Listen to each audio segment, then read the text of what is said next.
and then it's neutral, and you guys can do you guys can just.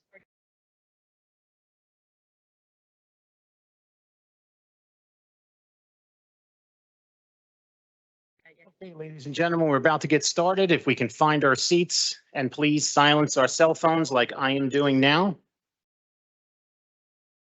And if someone would be kind enough who's closest to the back door, they can close the back door for me. Thank you, Janine. Go. Okay. Hey, what's up?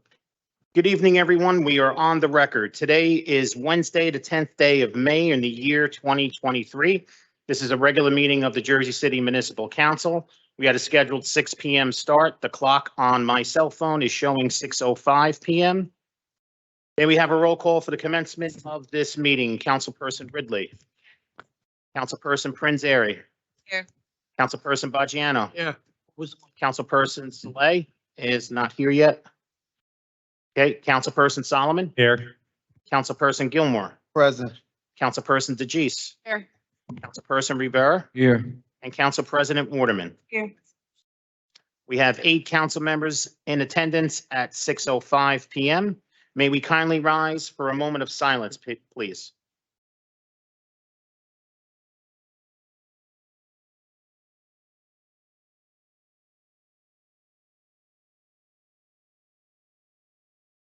Ricardo Simmons.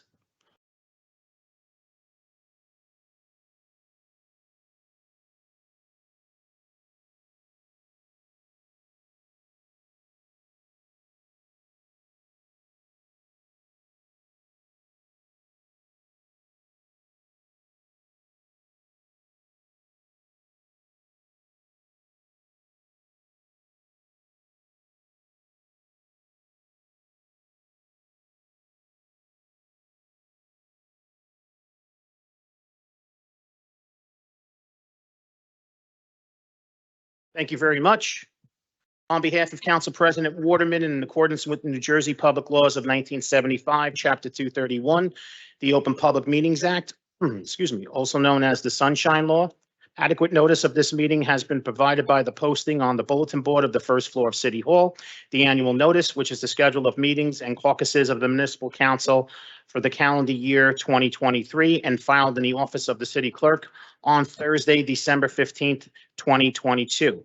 In addition, at its time of its preparation, the agenda of this meeting was similarly disseminated on Friday, May 5th, 2023 at 4:25 p.m. to the Municipal Council, Mayor, Business Administrator, Corporation Council, and the local newspapers, and posted on the city's website, so I can certify as to our total compliance with the Sunshine Law. And I can mark Councilperson Saleh present at 6:07 p.m. So we now have all 9 council members present at 6:07 p.m. All right. So before we defer to anything, we're going to just go over the first reading ordinances. Our regular order of business. So council members, if you would allow me to read them into the record.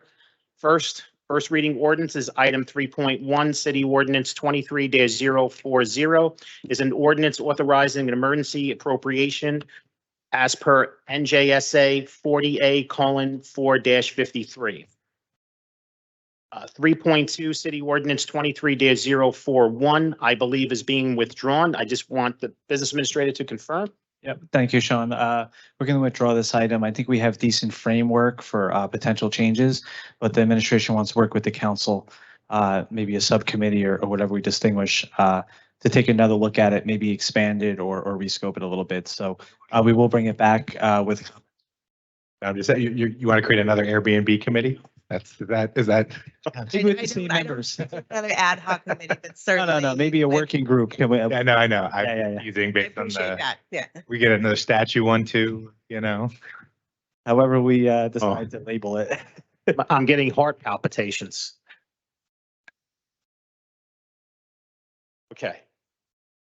Next, item 3.3, City Ordinance 23-042 is an ordinance authorizing the sale of an easement to the Public Service Electric and Gas Company affecting real property owned by the City of Jersey City, known as Block 155, Lot 6 in the Township of Little Falls, Passaic County, New Jersey. Item 3.4, City Ordinance 23-043 is an ordinance supplementing Chapter 332, Vehicles and Traffic, Article 2, Traffic Regulations, Section 332-9, Stop Intersections to designate Halsted Street and Claremont Avenue as a stop intersection. Item 3.5, City Ordinance 23-044 is an ordinance supplementing Chapter 332, Vehicles and Traffic, Article 2, Traffic Regulations, Section 332-8, prohibited right turns on red signal to prohibit turns on all red at all times at the intersection of Wayne Street and Grove Street westbound approach.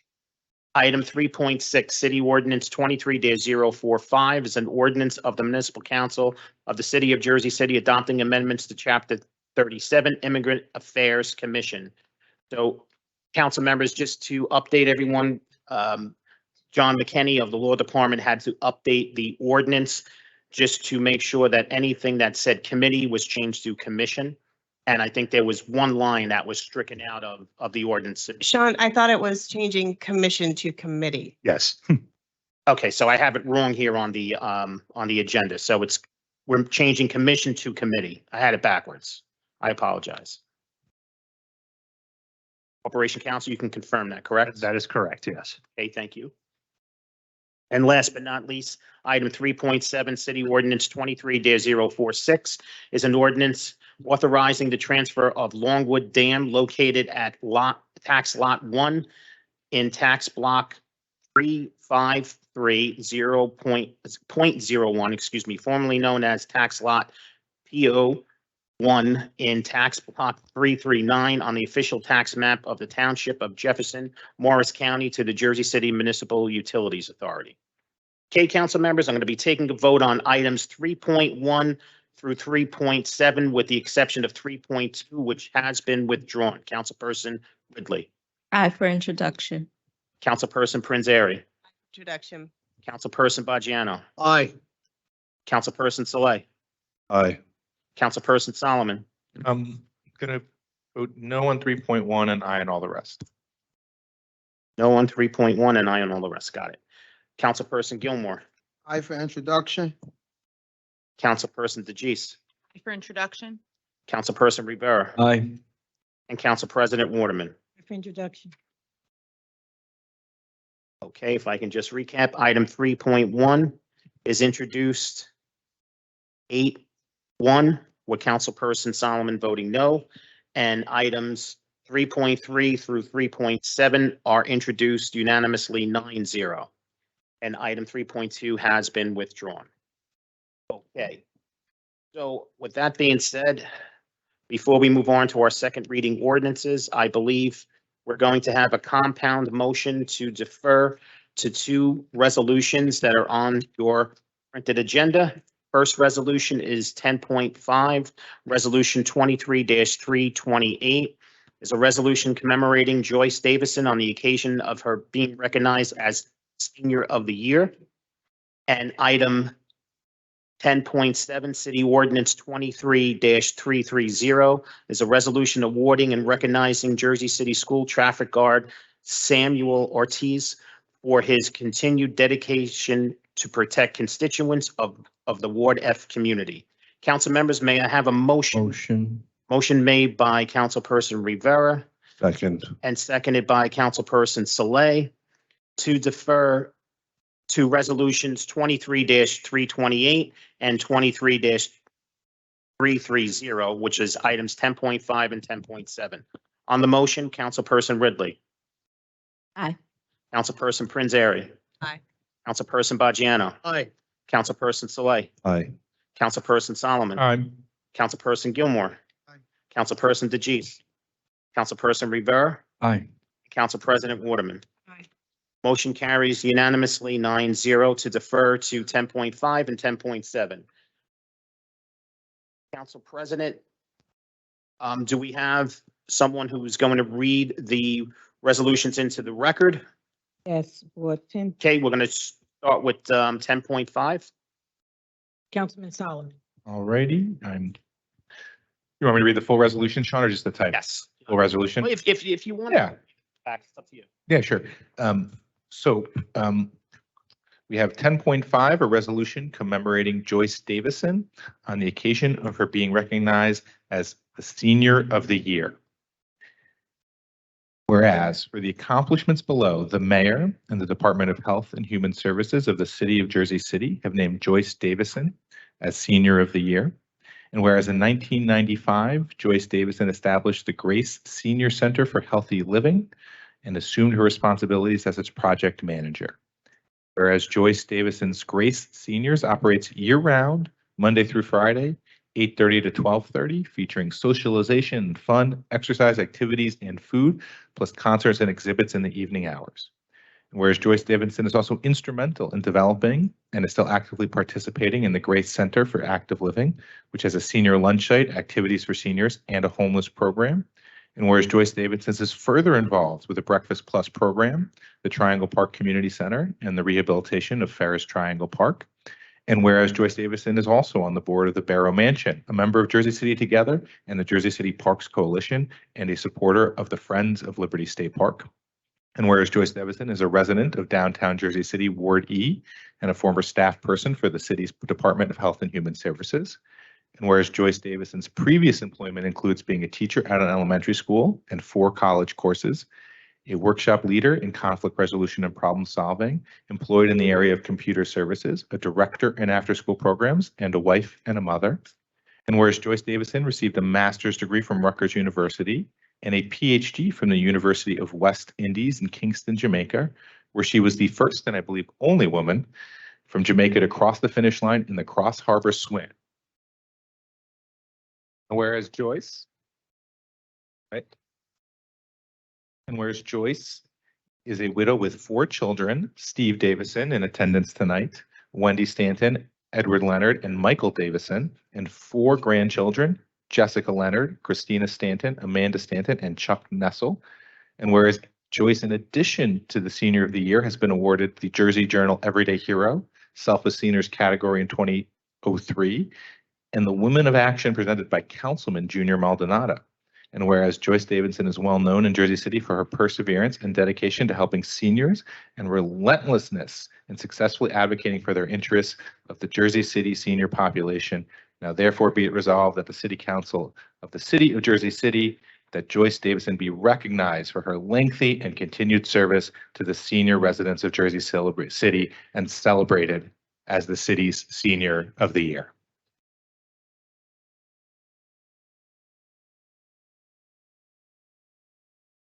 Okay, council members, do we want to take a vote before we bring Joyce up? Yes. Alrighty. Guess this is going to be a hard decision. All right. So on resolution 23-328, Councilperson Ridley. Joyce, I just want to say, thank you for all the work that you've done in the city, particularly over at Triangle Park. I've had the pleasure of being able to work with you many times, and I know that your heart is really in the community and you're very deserving of this award. So congratulations. I vote aye. Thank you, Councilperson Prinzary. So Joyce, thank you for all you do and continue to do for the Jersey City community. You are a prime example of what a fantastic public servant and advocate looks like. I vote aye. Thank you, Councilperson Baggiano. Congratulations, and I vote aye. Thank you, Councilperson Saleh. Congratulations, Joyce. You are a star and a pillar in our community, and I proudly vote aye. Thank you, Councilperson Solomon. I just want to personally attest to one of the last lines here, which was discussing Joyce's relentlessness in advocating for the interests of seniors in Jersey City. I think in my very first meeting with Joyce as a council person, I was tasked with returning a yoga class to the Grace seniors, which I think we did, but then also had to figure out how we were going to, account for all of that. And every time I meet with Joyce, she is advocating for the seniors and for Jersey City and for political causes that help the public. So this is truly a well-deserved honor, and I'm so glad that we're recognizing you. So I proudly vote aye. Thank you, Councilperson Gilmore. I vote aye. Joyce, thank you for your hard work and dedication to the community. takes a special someone to care about others. So thank you for your service. Thank you. Councilperson DeGise. Vote aye. Congratulations, and thank you very much for everything you continue to do. It's an example for the entire community. Congratulations. Thank you. Councilperson Rivera. Let me first acknowledge and recognize your credentials, Dr. Davison. And thank you for that. And I also want to highlight, when you came in 1995, that area of downtown was a little rough, and the fact that, you continue to be such a strong advocate for the homelessness in that area, and you still provide for them and you still give them relief. You are that out that they're looking for. Thank you so much. I vote aye. Thank you. And Council President Waterman. I vote aye, but I want to say this, Joyce is such an advocate. Today, the county honored their seniors, all the seniors throughout the county. And when we came into the room, I'm quite sure all the council people that was there, Joyce made sure that we got a paper letting us know that there's still more work to be done. And that's what an advocate truly does. They just don't quit. And Joyce, you are just that, a true advocate to all of the people in Jersey City. So with that, I really proudly vote aye. Keep doing what you're doing. She said, I'm getting old. This got to get done.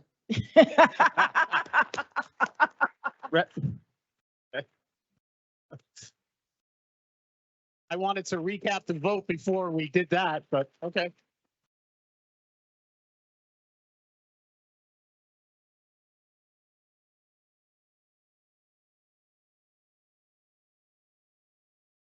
The clapping took over first, but I just wanted to recap the vote on resolution 23-328 was approved unanimously 9-0. So congratulations, Joyce. If you would want to come up to say a few words.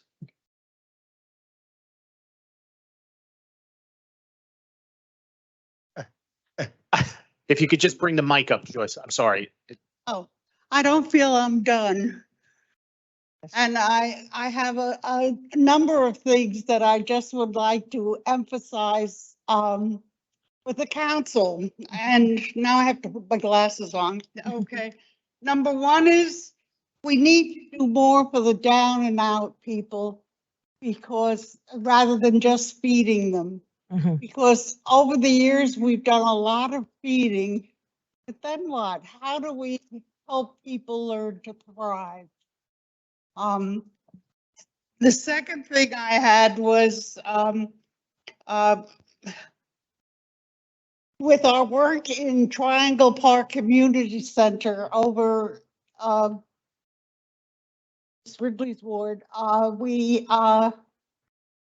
we have a group of teenage boys that are aimless, other than dealing with drugs and getting themselves in trouble and going to jail.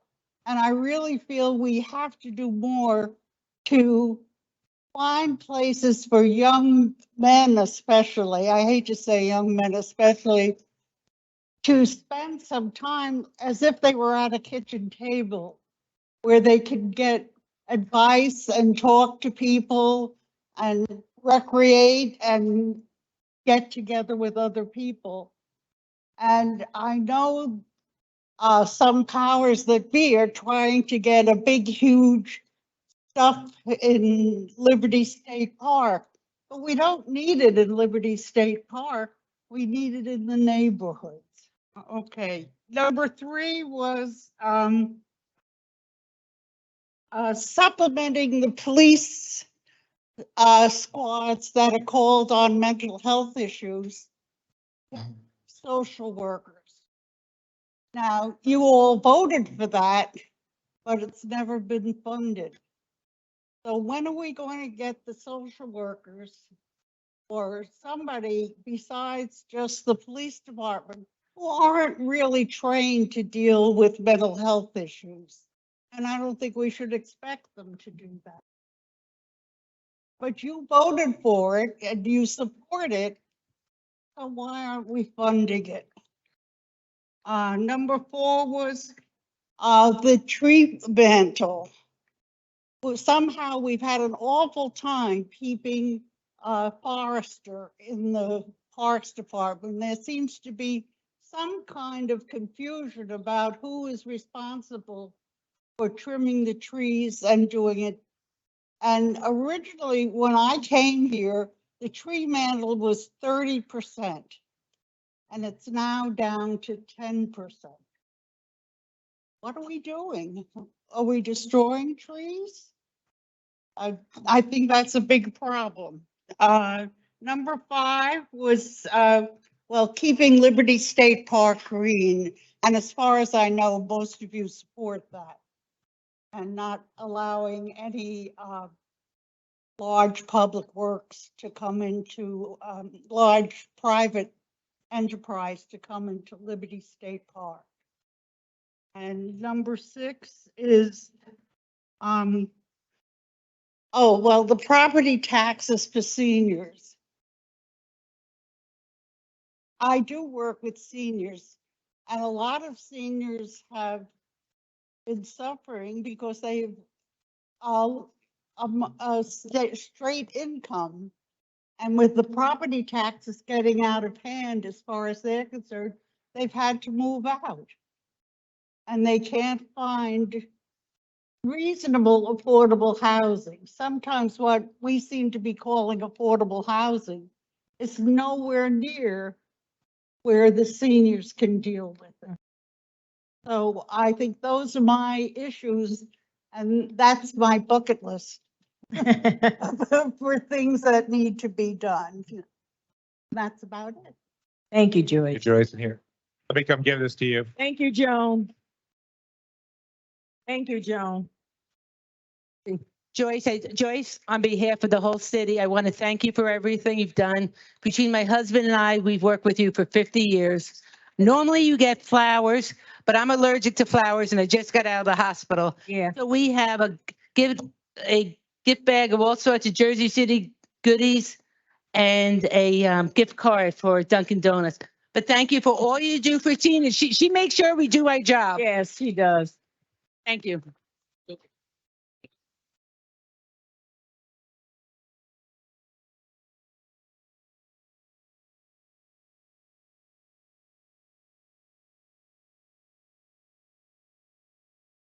Tired now.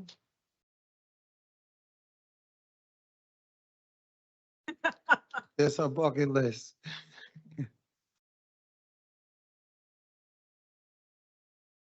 Okay.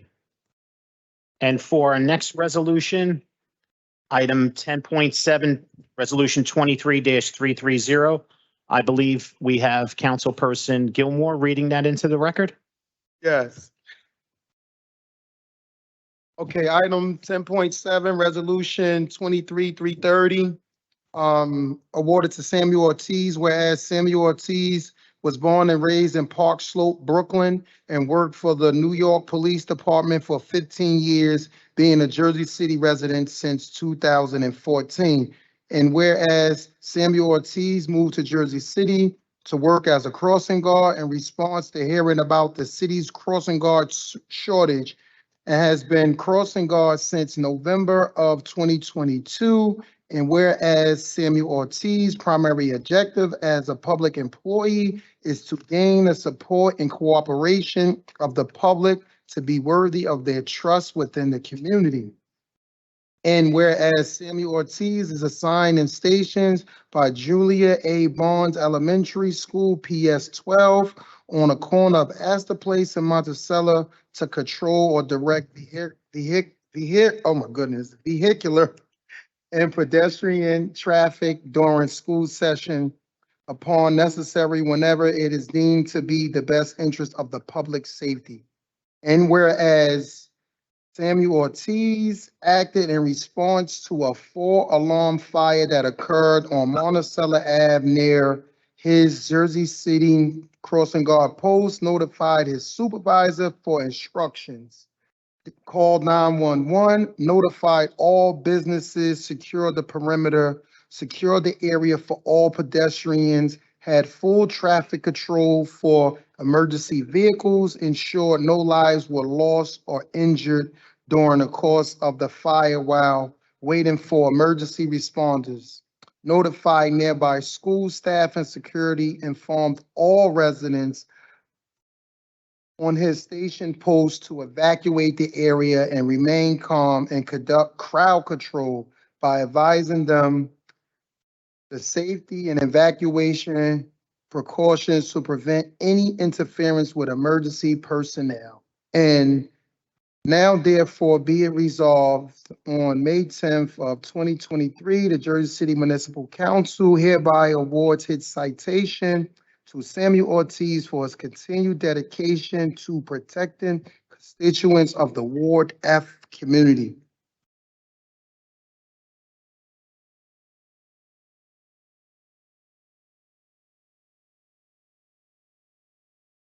Hey, council members, on resolution 23-330, Councilperson Ridley. Thank you for all you do here in Jersey City in your role, and we appreciate you. With that, I vote aye. Thank you. Councilperson Prinzary. So Sam, it's always good to see you and your beautiful family. I just want to say thank you for everything that you do, and I'm glad that you were the person that was in the right spot at the right time at that day. I vote aye.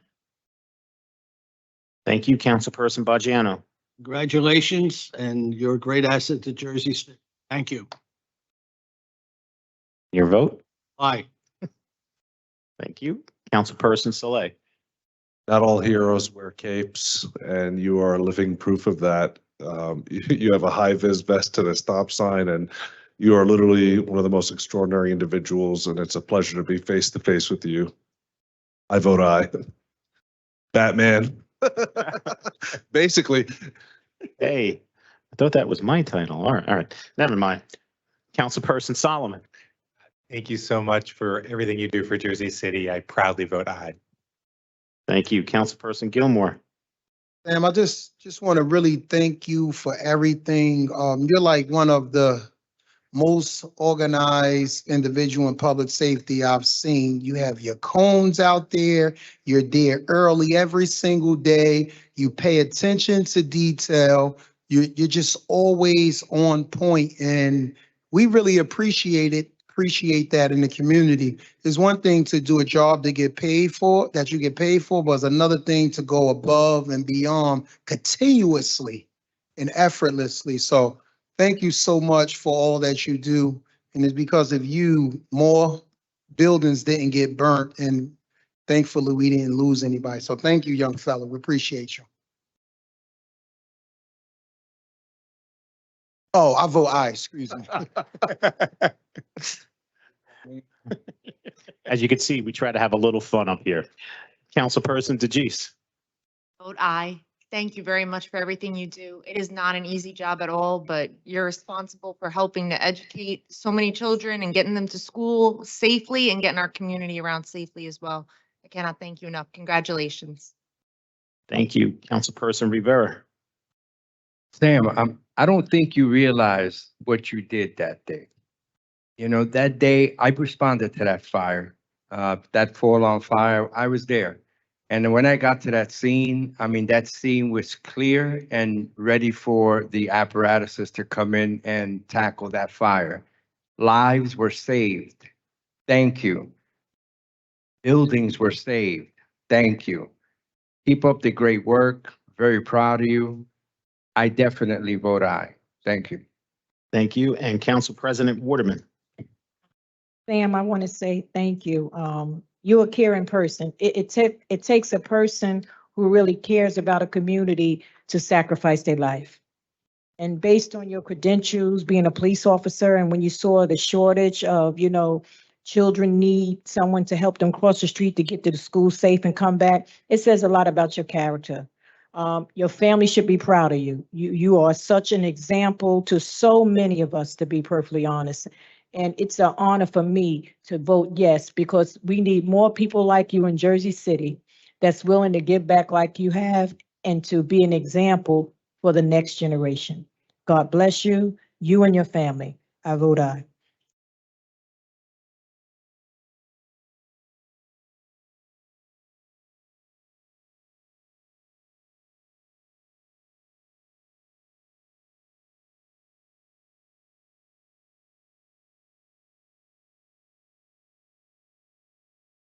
And if I can just recap, Resolution 23-330 is approved unanimously, 9-0.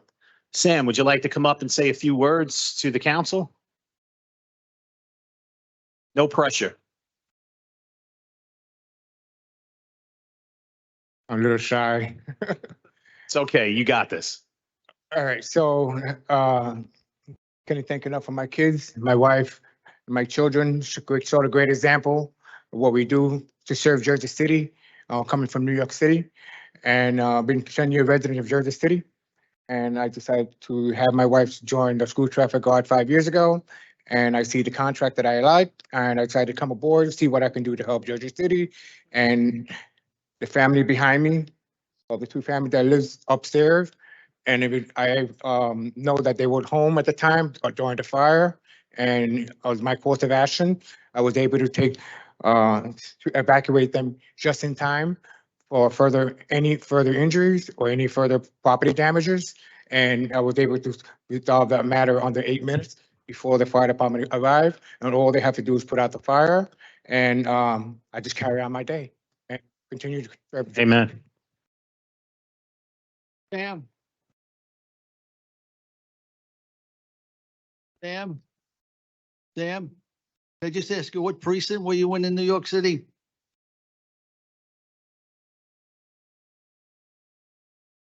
'83rd, okay. I You served. were from the 34th precinct. I served the 83rd precinct. Rich. Yes. Brooklyn North Task Force. I thought it was from the 34th when I was up there. Long time ago. What did he say? I don't know. He said they didn't have cars. Yes.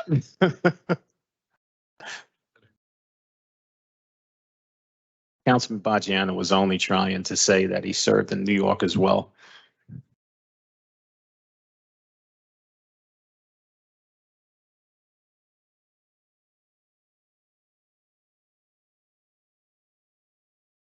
Congratulations again. Take care. Councilperson Gilmore, you did a good job. First time reading the resolution into the record. All right, now back to our regular scheduling programming. Dawn, Yes, before we start, we have the captain of the West District here who has things to do tonight. Maybe we can bring him up on what it is. Now, I think, yeah, he was supporting Stan. Yeah. Oh, you're here for Sam, all right. All right, again, that's Captain, I'm just sorry. Councilperson Baggiano supporting his police. Yes. Yes. Whether it's in New York or Jersey City, he is total blue. Only if he could be a Giant fan, it would be great. Anyway, all right, Jersey Giants. all right. That's for another conversation. First, second reading ordinance, item 4.1, City Ordinance 23-035 is an ordinance authorizing the sale of an easement to Kingsland Development Urban Renewal LLC affecting real property owned by the City of Jersey City, known as Block 233, Lot 13, as shown on the official tax map of the Township of Lyndhurst. This is a public hearing on this ordinance. Any member of the public wishing to be heard, please come up to the podium and state your name for the record. Motion, Oof. Okay, so I'm going to give the motion to Council President Waterman, second, and I'll give the second to Councilperson Rivera to close the public hearing on City Ordinance 23-035. Councilperson Ridley. Aye. Councilperson Prinzary. Aye. Councilperson Baggiano. Aye. Councilperson Soleil. aye. Councilperson Solomon. Aye. Councilperson Gilmore. Aye. Councilperson DeGise. Aye. Councilperson Rivera. Aye. And Council President Waterman. Motion to close the public hearing on City Ordinance 23-035 is approved unanimously, 9-0. The final consideration and adoption of City Ordinance 23-035, Councilperson Ridley. Aye. Councilperson Prinzary. Aye. Councilperson Baggiano. Aye. Councilperson Soleil. Aye. Councilperson Solomon. Councilperson Gilmore. Aye. Councilperson DeGise. Aye. Councilperson Rivera. Aye. And Council President Waterman. Aye. City Ordinance 23-035 is adopted unanimously, 9-0. On to our next second reading ordinance, item 4.2, City Ordinance 23-036 is an ordinance amending Chapter 160 fees and charges, establishing a revised fee schedule for city-owned and operated swimming pools at Persian Field Park, Pavonia Municipal Pool, and Lafayette Aquatic Center. This is a public hearing on this ordinance.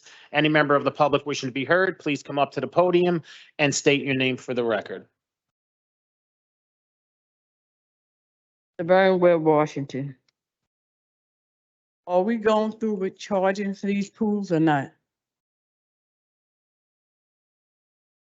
Are we you voting on charging? Gotta see.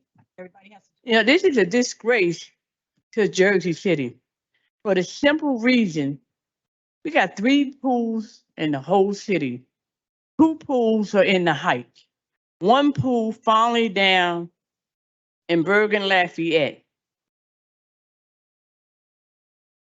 We closed all the pools to the school. And Municipal Pool been closed. Pool up the street from me been closed. And now we're gonna charge the citizens of Jersey City to go swimming? Is this what it's about or not? The vote about paying for the people of Jersey City or just people out of the area? I get an understanding. This is the vote. This is the vote. Tonight is the vote. Tonight is the vote to see if we're gonna charge for the pool. We're gonna charge. Tonight is the vote. To God be the glory. Okay, this is still a public hearing. I see Gene Daly. Good evening. Again, this is the most ridiculous ordinance I've ever read. I mean, I've read some bad ones, but this is really right up there. The fact is we have a limited amount of pools, and the fact that we're going to charge everybody because let's face it, all the children in Jersey City deserve to have some sort of recreation in the summertime that's free for all. These pools are supported by Publix, is supported by the taxes. So we're trying to extort money out of people who live here and want to use the pools. Extort it from somebody else, okay? There should never be a fee for public pools. I think that's, pardon me, asinine.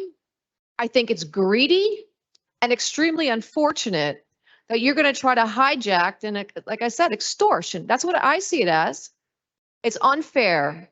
Meanwhile, if everyone maybe dropped their salaries a little bit or stopped all this ridiculous municipality and its spending, which we'll get to later, in that we're $50 million in deficit we have. This is ridiculous. And it's an embarrassment to the city. And I'm asking all of you to vote no. And I agree with what Laverne was saying. This is a travesty, it's a tragedy, and we all should vote no. Thank you. Thank you. It's still a public hearing. And sir, if you would state your name for the record. Good evening, Gary Murphy. I am in full agreement with 2 people who just spoke before me. Having free and unfettered access to a municipal outdoor swimming pool in the heat of the summer, to me, is one of the most basic amenities that a municipality can offer to its citizens.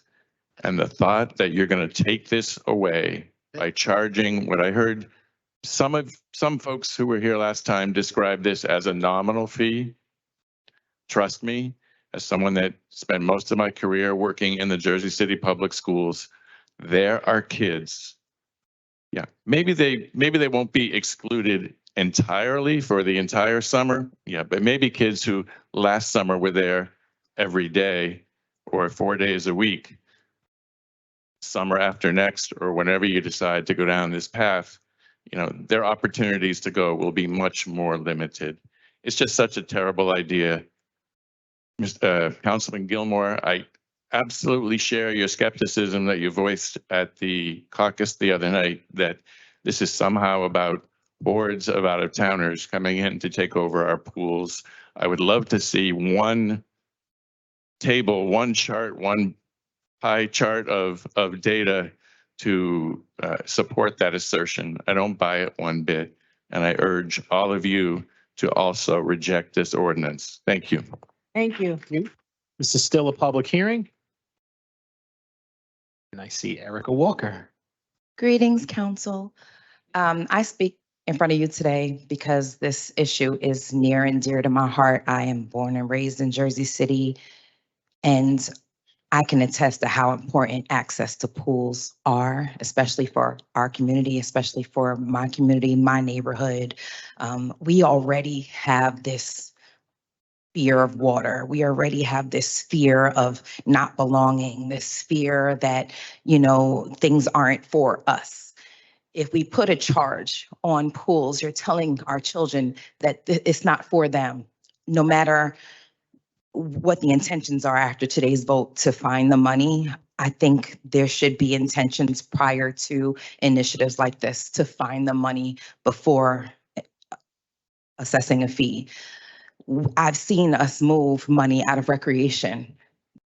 Why didn't we put it towards this initiative? I know there's a lot of fine lines. I'm still learning how government works, but I am begging that this type of fee not be approved at all for us to find the money later. Thank you. Thank you. Thank you. This is still a public hearing on this ordinance. Any member of the public wishing to be heard, please come forward. If you would be kind enough to state your name for the record, sir. Name is Bernard Gardner. Bernard Gardner. Yes. Thank you, sir. Wanted to know that, I know that this is pertaining to the pool, for this one, but I wanted to know if I could basically put all of them into one, which is all of the recreation programs. If I could, put all of them into the same category, which is all the recreation programs, not just the pool, or do I have to wait? We're just talking about this ordinance right now, so focus on just this one. It's just regarding the fees. Okay, well, I'm just gonna speak on this then Yes. and speak He on said- that later. So, And Bernard, I think you're on the speakers list, so you could talk about anything during that time if you want. so I'm just speaking as a kid growing up in Jersey City, recreational programs, thing to do for leisure time, and if you take that away from these kids, because there's not a lot that we offer now that's free anymore, it really just puts kids out on the streets with nothing to do. And I really just can't imagine what that would do to the city. As far as, crime, as far as violence and things of that nature, I feel like the city has been, cleaning things up a lot. So why go backwards and have all these kids in the street aimlessly with nothing to do? That's really all, I have to say on that matter. Thank you. Thank you. Your friend is. This is still a public hearing. I see Philip Carrington. Good evening. My name is Phil Carrington. In terms of this, there must be some cost overrun for you to all of a sudden make some charges or think about making some charges. From my standpoint, I run a summer camp and you do a budget. You don't wait until the month to do the budget. You do the budget ahead of time. And if you have 25, 30 children, whatever else, and then you have an added fee, it puts you at a loss. I'm speaking extemporaneously because I didn't see the information that caused you to make the charges. But given the fact that so many charges on many things are happening in Jersey City, the rent going up, food going up, everything is being high and overburdened for the average person. I think this is excessive. It may be unfair. I'm not sure. It would be unfair for me to say that it is wrong. But this is a burden for the average person in the street. And I'm not sure exactly what's going to be done to correct this. Or what are you expecting? What kind of money you're expecting from charging the children or the people in order to cover what? What are we doing in terms of the fees? What the fees are designed to cover? Is there a shortfall somewhere? I'm not sure. Again, I don't have any information on this. I just was aware of it, but there's something wrong here, extremely wrong for the average brother, a poor person in the street who's catching hell as it is right now. We having homelessness running rampant, food insecurity running rampant, and you put another burden on them. This is excessive.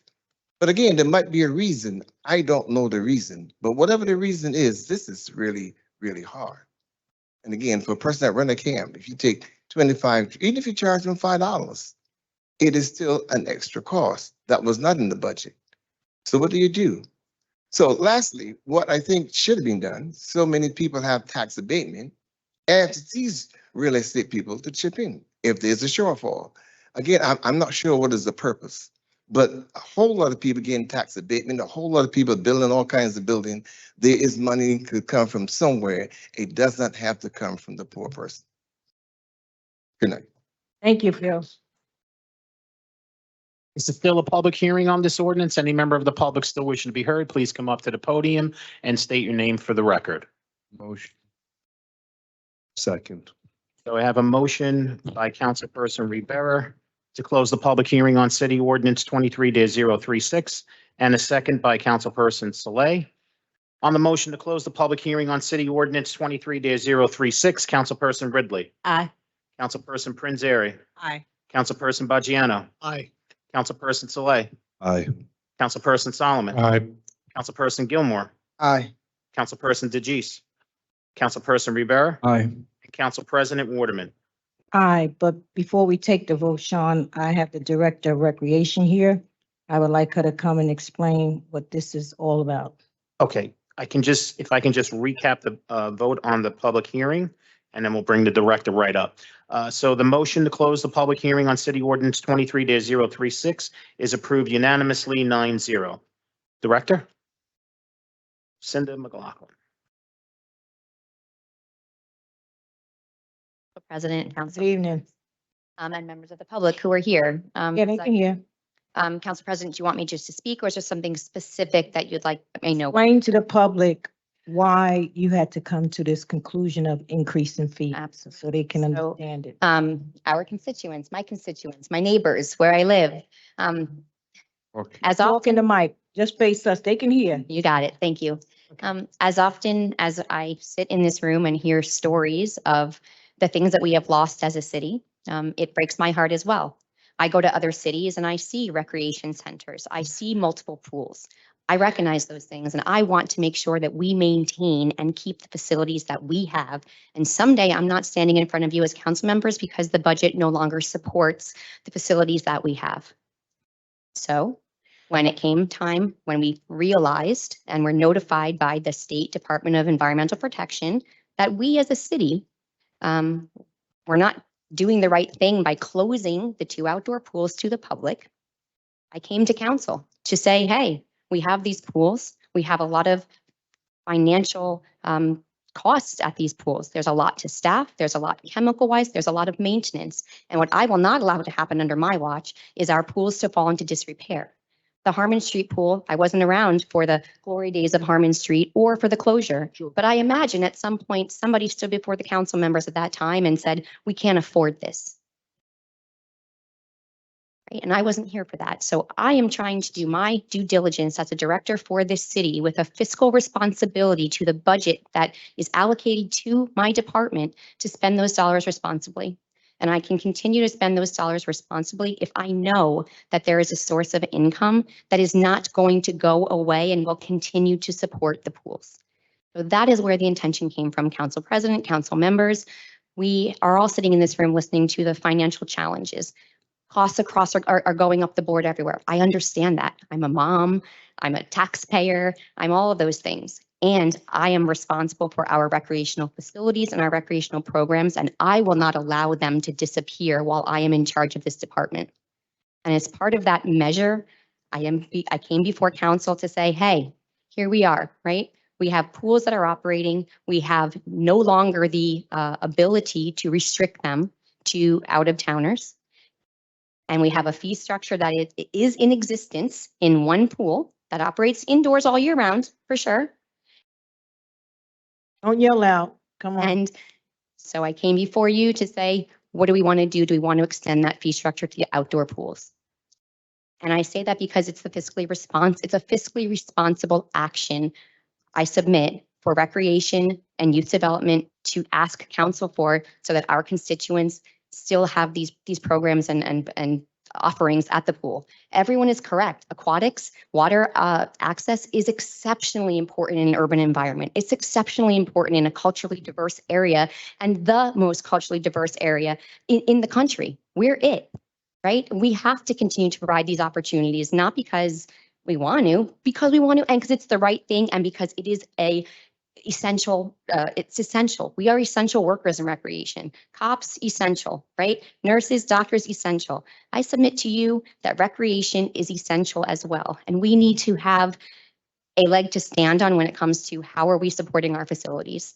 We have a rink that's falling apart that I need to put millions of dollars into new equipment. I've got roofs falling down, in some of our parks, gazebos, and we have to pay attention to all of these things. Everything's a priority, all of it. It's a priority to have active recreational programs. It's a priority to have a pool. It's a priority to have splash pads across the city, which we do have. We have over 18 splash pads that are turned on and operated just by us alone, and that's not counting splash pads at private parks, right? So we have prioritized access to water, a cooling opportunity to our constituents, and we will continue to do that. And again, under my watch, none of those things are going to go away. I know how challenging it is to buy a pen under our city budget, right? I have to do a pre-requisition form. I have to sign the requisition. We have to go through purchasing. And I submit it would be irresponsible for me as one person to unilaterally decide how over $1 million of the taxpayers' dollars that support the pools are allocated. Jean, you can't. Gene, you are completely out of order, Gene. Gene, stop. Gene, please sit down. Please sit down. Thank you. Please don't disrupt the council meeting. Respect everyone as we respected you when you were speaking on it. Thank you. While the determination is not mine as to whether fees are imposed or not, it is my responsibility to think about how are the dollars, again, that are allocated in the city budget to my department are spent, and I need to do it responsibly. And with that, I'm trying to make sure that nothing goes away over the next few years and that we sustain what we're doing.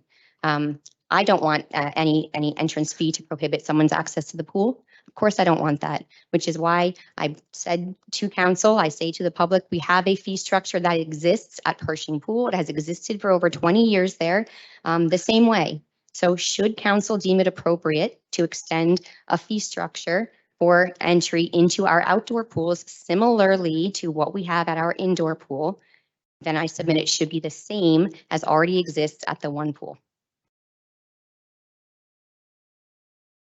Thank you. Council President, do you have any questions, or any member of the council have any questions for Director McLaughlin? Yeah, I'd just like to ask something. Wait a minute, Rich. My question is actually to the BA, so if this is to the director, go ahead, Council. Okay. Who's it to? To the director? Rich? Yeah, okay. I just want to, for years, they're charging up in Persian Field, I believe $2 for a child and $3 for seniors. And this is wrong. I don't think anybody should be charged anywhere on the pools. So somehow we have to find the money, to stop this. Well, I didn't know the other pools, they're only charging, I understand, up in Persian Field, which is wrong. And we have loads of seniors from Ward C and Ward D that go to that pool.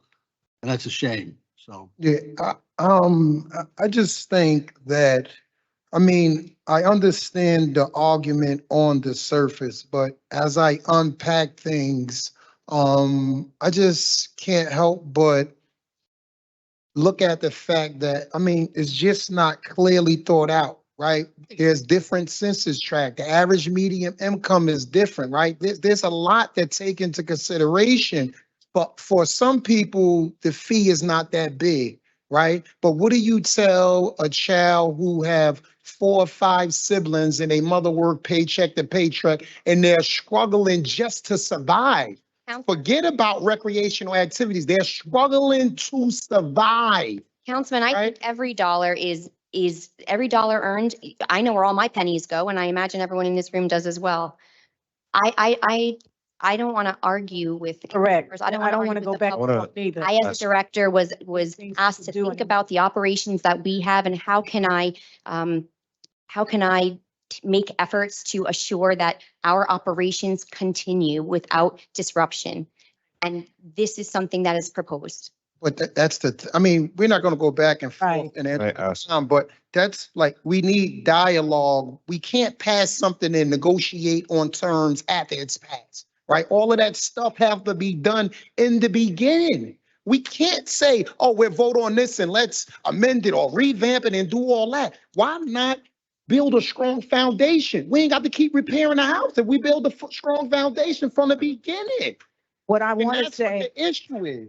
Can I What ask I a want to question? say is, wait, I'm gonna let you speak, but in all fairness to the director, okay, she's been telling us about this for not just this year. She told us last year about the situation. I just want that on the record because I don't want people to think that a lot of times this council do not know. That is not true. Sometimes we be just trying to figure out, can we get funding from other places? And when we feel like we done exhausted everything, then she has to put it forth. But there's other mechanisms that are in place that we definitely can do. We hear the cry of the public. We are very conscious of this, but I don't want nobody beating up this director because I know what she has done.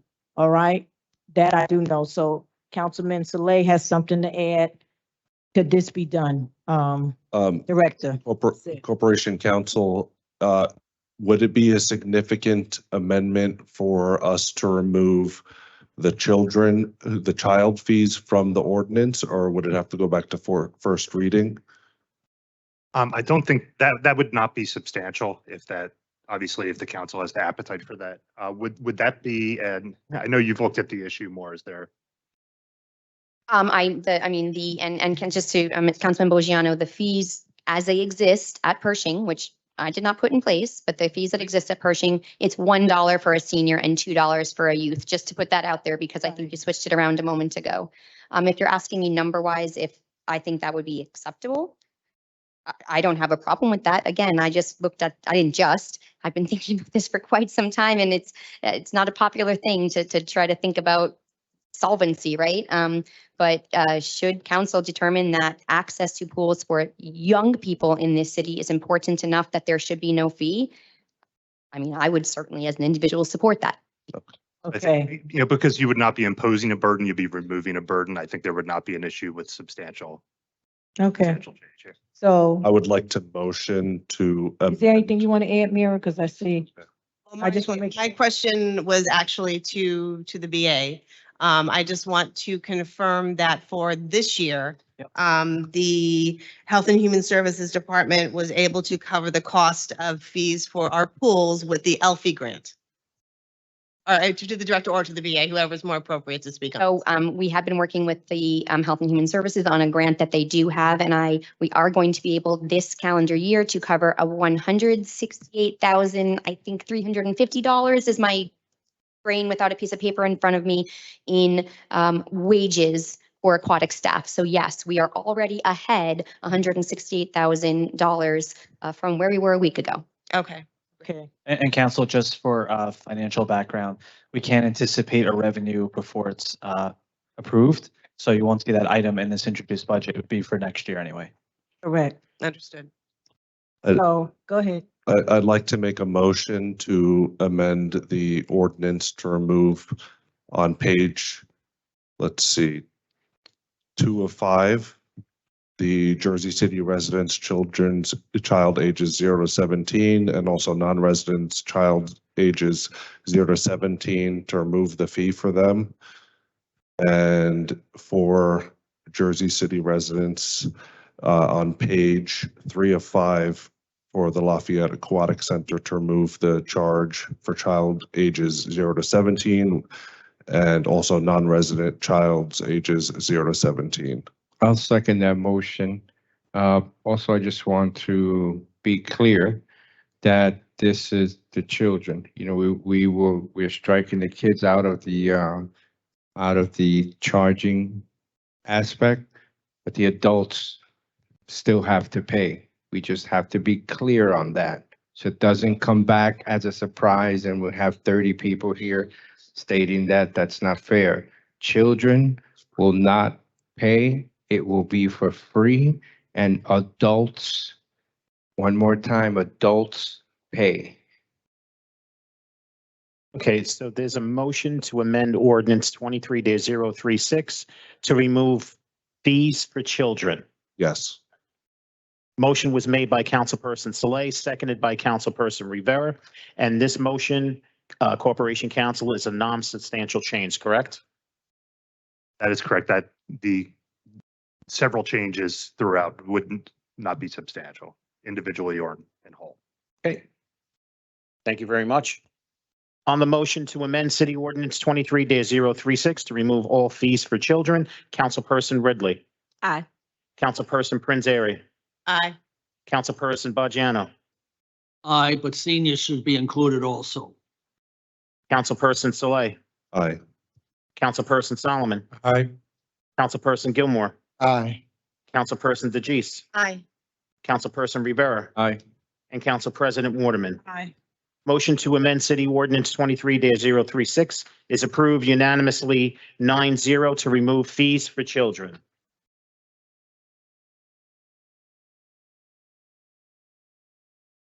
For final consideration and adoption of City Ordinance 23-036 as amended, Councilperson Ridley. This is for the vote the as entire- amended. As amended, right? And Yes. just to be clear, this was amended before, right, with Councilwoman Prinzari's addition of not starting these fees until next year. Yep. That was done during first Right. reading, Yeah, and just the effective date is May 2024. May 2024. Okay, so with Councilwoman Prinzari's amendment, and now that we've removed the kids out, I'm gonna go ahead and vote aye. Thank you, Councilperson Prinzary. So just briefly, Director McLaughlin, I just want to say, I know that this has been really challenging. Thank you for having an open door with all of the conversations that we've had about how we can move this forward. Nobody likes to be the bearer of bad news, and you've handled that with grace, and I appreciate you for that. I think that knowing that this will go into effect in 2024, should we need to reconsider something, look for additional funding sources, we can do that. With the amendment, with the children will be free. I think that that is, an important move, especially, this coming. It's never a good time to tell anybody that costs are going to be more. But I do also think, though, knowing that there is an ELFI grant to help for this year is fantastic. And I think that there should be more conversation with our departments about cross grants in advance when you're doing budget planning and the like. I think that philosophically, that's a really good move for the city altogether, especially when some of our departments that get grants for health equity issues are really good at getting that money, right? So I think that this is also an opportunity for us as a council to advocate for the social programs that we want to see when we go into our budget hearings. It's going to be a very difficult couple of years, but this is an opportunity for us to do that as well. So I vote aye, and thank you. Thank you, Council. Councilperson Bajano. I'm going to say yes, but I also believe that an ordinance should be passed where seniors, especially up in Persian Field where there's loads of them, shouldn't be paying at all. But I say yes now. Thank you, Councilperson Saleh. Just want to say I understand the concerns of the residents and the concerns of the director to make it accessible and operational, especially in the summertime. We do have financial realities that we have to face, and I'm glad we were able to remove children out of the equation. And I'm glad for Councilwoman Mira Prinzari's amendment, so these won't take effect until next year. And, if we have to amend it again, we'll amend it again. But we need to contend with some financial realities, but also support our children. So with that, I vote aye. Thank you, Councilperson Solomon. I do want to thank the director for her, clear explanation of the thought process and how it didn't line up with some of the more heated rhetoric on the issue. I want to thank Councilman Prinzary and Councilwoman Prinzary and Councilman Saleh for amending the ordinance to make it better. And with those things said, I'm still not in favor of it, and I'm going to vote no. And I think for me, as I've thought about it, I think there's a psychological important impact to something being free. And it sends a signal that it is welcoming and it is open and that everyone can attend. And I think this is such a core important part of our recreation system that we should take the next year to find at any run the gamut of every other revenue source we can possibly find. I still ultimately don't think this is the right approach. So with that, I'm going to vote no. Thank you, Councilperson Gilmore. I do want to thank my council colleagues for the amendment. I think it does help a little, Lucinda, and it's not really nothing directed towards you. It just really enrages me when we talk about charging certain fees, because I know firsthand, this is not something I read about. This is not something I heard about. I see this firsthand. So I get really riled up and sometimes I get emotional, and I don't mean to be disrespectful or anything, but like I said, I just know firsthand how detrimental this is. I worked in recreation for 10 years. I had to literally go on the corners to get kids to come to programs. So when I see that, there's an instance to try to it ruffles my feathers, and sometimes I can get a little, uneasy, but it's nothing personal against you or anyone else. So with that being said, after the amendments, I feel a little more at ease. I feel a little more comfortable. So I vote aye. Thank you, Councilperson DeGise. So thank you very much for working on this. I know it was not easy, but I do know it was something that you have been speaking about for over a year at this point, as well as other revenue streams that wouldn't be user fees on individuals, but actually ways to raise revenue to increase programming and, enhance amenities. And that's something you always talk about and something we hear about, the condition of locker rooms, lifeguard staffing being an issue because we can't pay them what private pools are paying them, and that these fees aren't to fill anyone's pockets, but to build more amenities and more pools and more things. And it's not an easy way to do this. I'm happy we were able to make the amendments for children. And I'm sure in the next year that you'll find other creative ways to cover these fees and create family passes and make it equitable for all of Jersey City. But, I do see that it's equal throughout the county. They're comparable to the other cities and other urban areas like us. And that with the rising cost of the maintenance, chemicals, cleaning the pools and staffing the pools, that it is needed right now, sadly. So I vote aye. Thank you, Councilperson Rivera. So Director, you're in a tough spot, right? Because you direct a department that is very dear to all of the council here, the constituency out there, and it's a big department, and it advocates for recreation from 0 to 100 years old and plus. But I say that because you're not in that position to be liked. You're in that position to be effective. And that's important. I am sure that 30, 40 years ago, the director of recreation probably sent out a Mayday as well and said, we're going to lose Harmon Pool because of XYZ, and nobody did anything about it. I want to thank you for advocating for these pools because you see where the trajectory of this is going, and I appreciate that.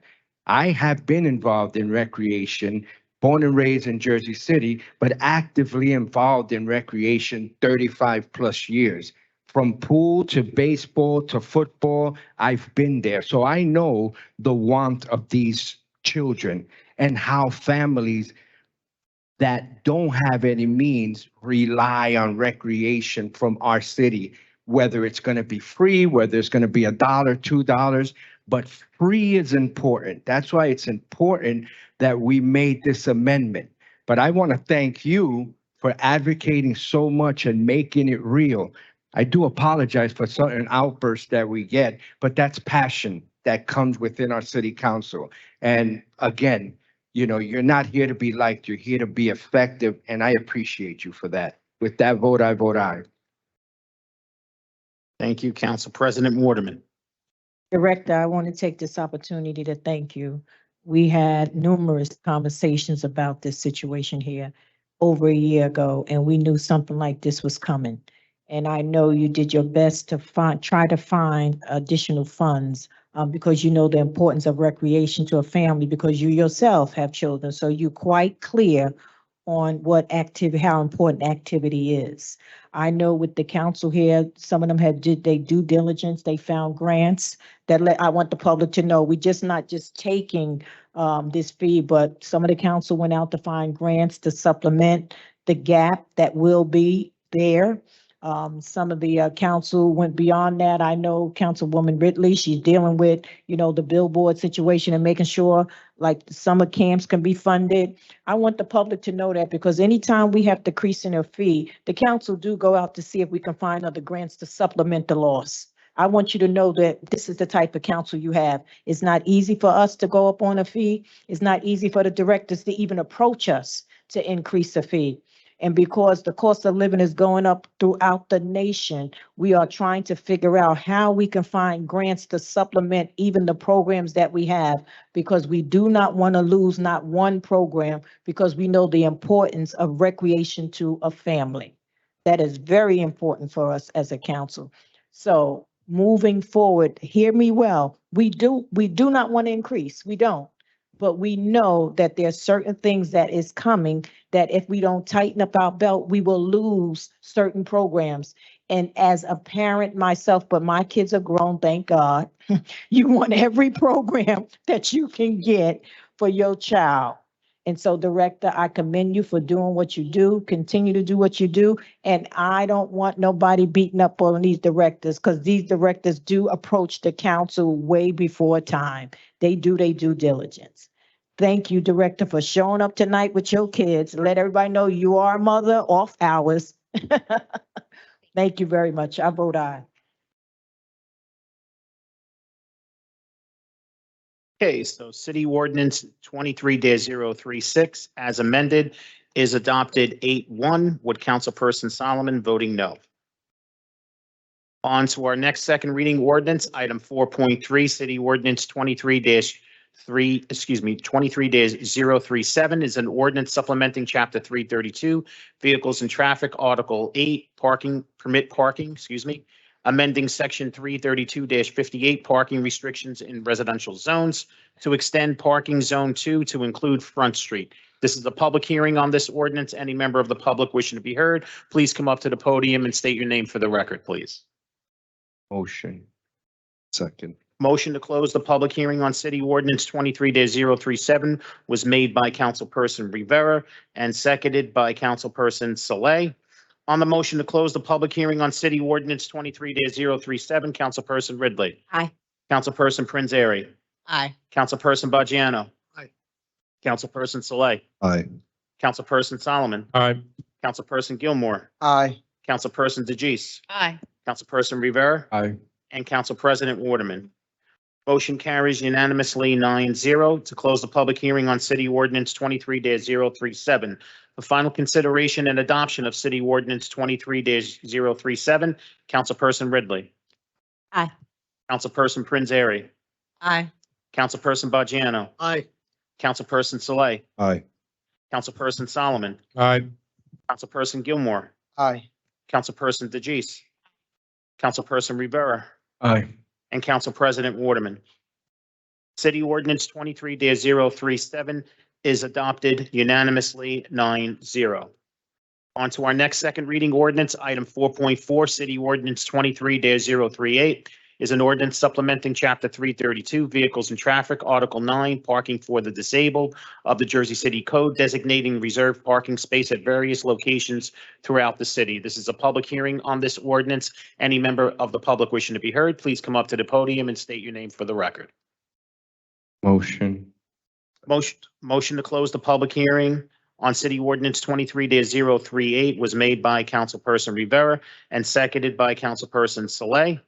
On the motion to close the public hearing on City Ordinance 23-038, Councilperson Ridley. Aye.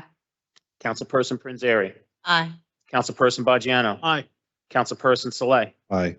Councilperson Solomon. Aye. Councilperson Gilmore. Aye. Councilperson DeJeece. Councilperson Rivera. Aye. And Council President Waterman. Motion to close the public hearing on City Ordinance 23-038 is approved unanimously 9-0. Final adoption and consideration of City Ordinance 23-038, Councilperson Ridley. Councilperson Prinzary. Aye.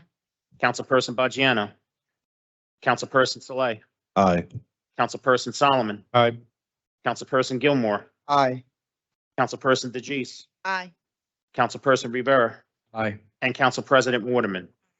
City Ordinance 23-038 is adopted unanimously 9-0.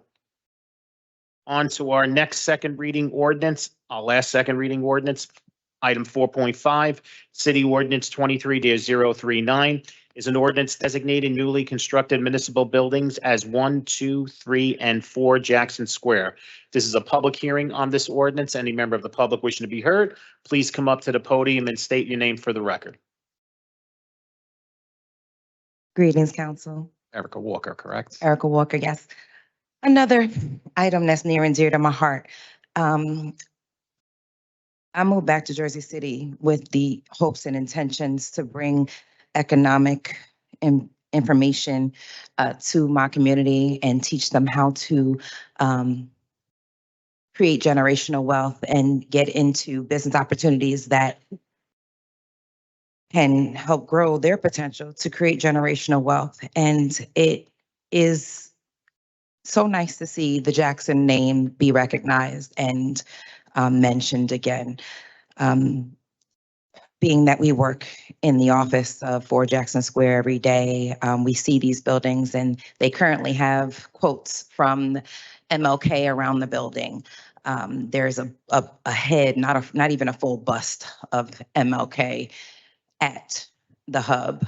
I just want to challenge the council to work along with my councilman, Frank Educational Gilmore, to revive the Jackson name with more than just naming these buildings after the Jackson brothers, but to really promote their legacy, their history as being businessmen, as owning land right here in Jersey City. So I just challenge you guys to do more to promote the Jackson legacy and to promote generational wealth and economic stability in the community of Ward F and Ward A and the Greenville neighborhood, because the Jackson brothers is more than a name. And I want to make sure that my community knows that this isn't named after Andrew Jackson or Michael Jackson, but they know exactly who the Jackson brothers are and the financial history that comes along with it. And if we could even have a statue of them so that our children can see these Black men who were wealthy and held wealth. And because we had a whole street named after them, Jackson Ave. And I feel like we could have renamed any other street MLK, but instead we got rid of the Jackson name. So thank you for using this opportunity to bring the Jackson name back. But I want more from my community. I want them to see these rich Black brothers. Thank you. Erica, have you reached out to Michelle with the SID? Because I know Michelle will be doing a lot of things with small businesses and things like that, trying to get certain things to that part of the community. Yes. Okay, because I know I work with Michelle trying to get things there. And any other information you have to assist in the ways in which we can get like previous ordinances. Like I said, I'm trying to learn as much as I can, but there's so much. But thank you so much for your help. Thank you. This is still a public hearing, and I see Philip Carrington. Philip Carrington once again. I want to give credit where credit is due. I am very vociferous when things are wrong, and when things are right, I need to step up. I think this is a good move. Given the way that real estate is happening on the Ave, within the next 5 or 10 years, it might be a microscope to find Black folks in there. So with this, it is something uplifting. My only question is the move from 3, whatever it is, to 1, 2, and 3 Jackson Square. How does that fit into zoning, and how did that come about? Again, I am for this. I'm just asking the question as to how do you arrive at moving a certain or few parcels of property from 3, whatever it is, Martin Luther King to 1, 2, 3 Jackson Square. Okay, it's still a public hearing, and I see Gene Daly. Good evening. I really believe highly in what Erica was saying. Jersey City, we're losing our history left, right, and center. And oftentimes it's being confirmed by the council, allowing this building to be sold, that one to be privatized, privatization of public property, public plazas, no less. So I really think it's essential that the history of the brothers needs to be enhanced and needs to be full front and center. I also believe there should be some type of program so we can teach our kids in elementary school about our history. We have such a great, interesting, and a depth of history that's really pretty remarkable. And we should be doing something about this instead of casually just getting rid of this historic thing, that one, okay, demolish it, who cares, sell it. This is a big problem for me. But I'm also going to ask about the numbering. If you could, when you number a property, whether it's 1, 2, 3, 4 Jackson Square, it's important that you put the actual address where it is. They make this mistake oftentimes. You have these buildings that call themselves, I'm the Concord, whatever it is. Where the heck's the Concord? Who knows? These things need to have also street addresses labeled to them, because otherwise it should not be difficult to find these things because we're calling them different names. But the same way you can't find 1 Journal Square from 2 Journal Square from 5 Journal Square. Just let me know what street they're on. So I'm just asking you along with that, just to actually on the stationery or whatever you put it on the public sites, put the street address. It's important for people, especially when they need to call a fire department. Oftentimes there's no street address. And so what are you going to do? Where am I? I'm somewhere. So I'm asking for that, and also especially to ask for us to elevate the history of this city. Thank you. Thank you very much. This is still a public hearing on City Ordinance 23-039. Any member of the public still wishing to be heard, please come up to the podium and state your name for the record. Motion. Motion to close the public hearing on City Ordinance 23-039 was made by Councilperson Rivera and seconded by Council President Waterman. On the motion to close the public hearing on City Ordinance 23-039, Councilperson Ridley. Aye. Councilperson Prinzary. Aye. Councilperson Baggiano. Aye. Councilperson Saleh. Aye. Councilperson Solomon. Aye. Councilperson Gilmore. Aye. Councilperson DeGise. Aye. Councilperson Rivera. Aye. And Council President Waterman. Motion to close the public hearing on City Ordinance 23-039. Final consideration and adoption of City Ordinance 23-039. Councilperson Ridley. Aye. Councilperson Prinzary. Aye. Councilperson Baggiano. Aye. Councilperson Saleh. Aye. Councilperson Solomon. Aye. Councilperson Gilmore. Councilperson DeGise. Aye. Councilperson Rivera. And Council President Waterman. City Ordinance 23-039 is adopted unanimously 9-0. Okay, council members, on to our public speaking portion of the meeting. Please pay attention to your agendas. I will be calling the number and the first name of the individuals listed. So first listed, item 5.1, Laverne.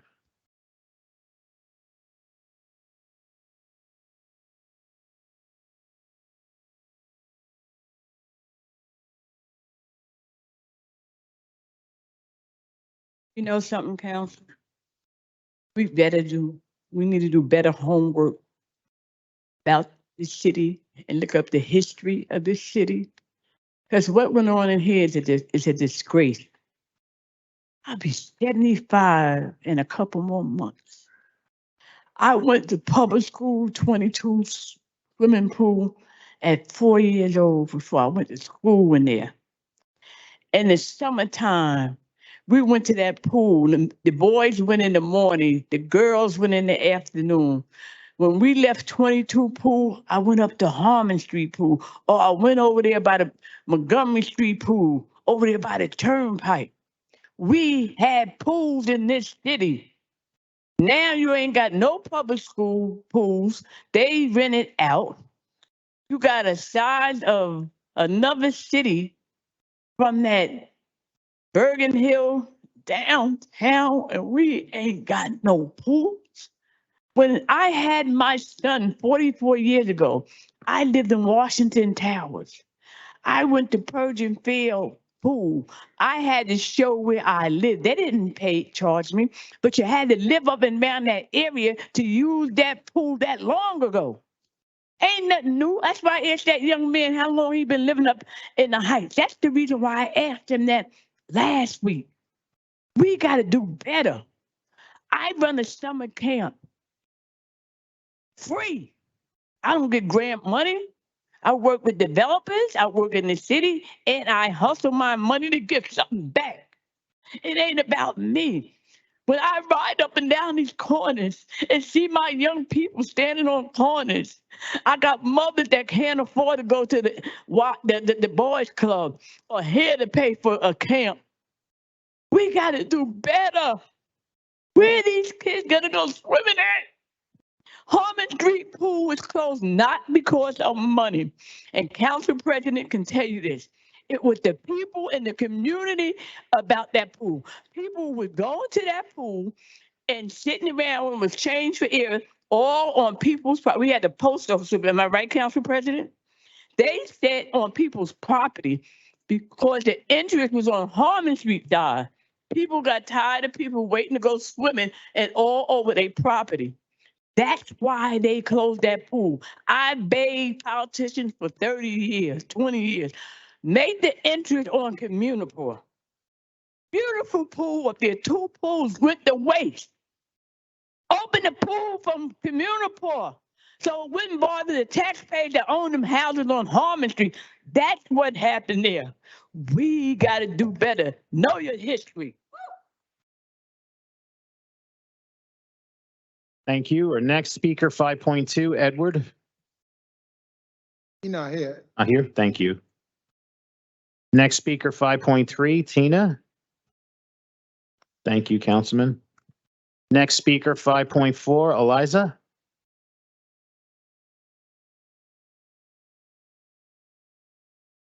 Standing outside. Eliza.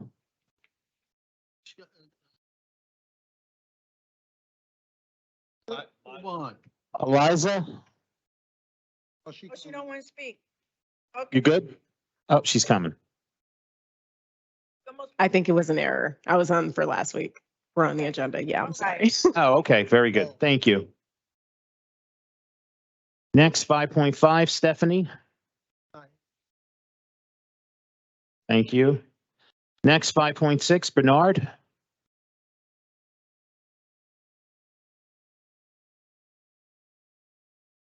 Good evening again. So,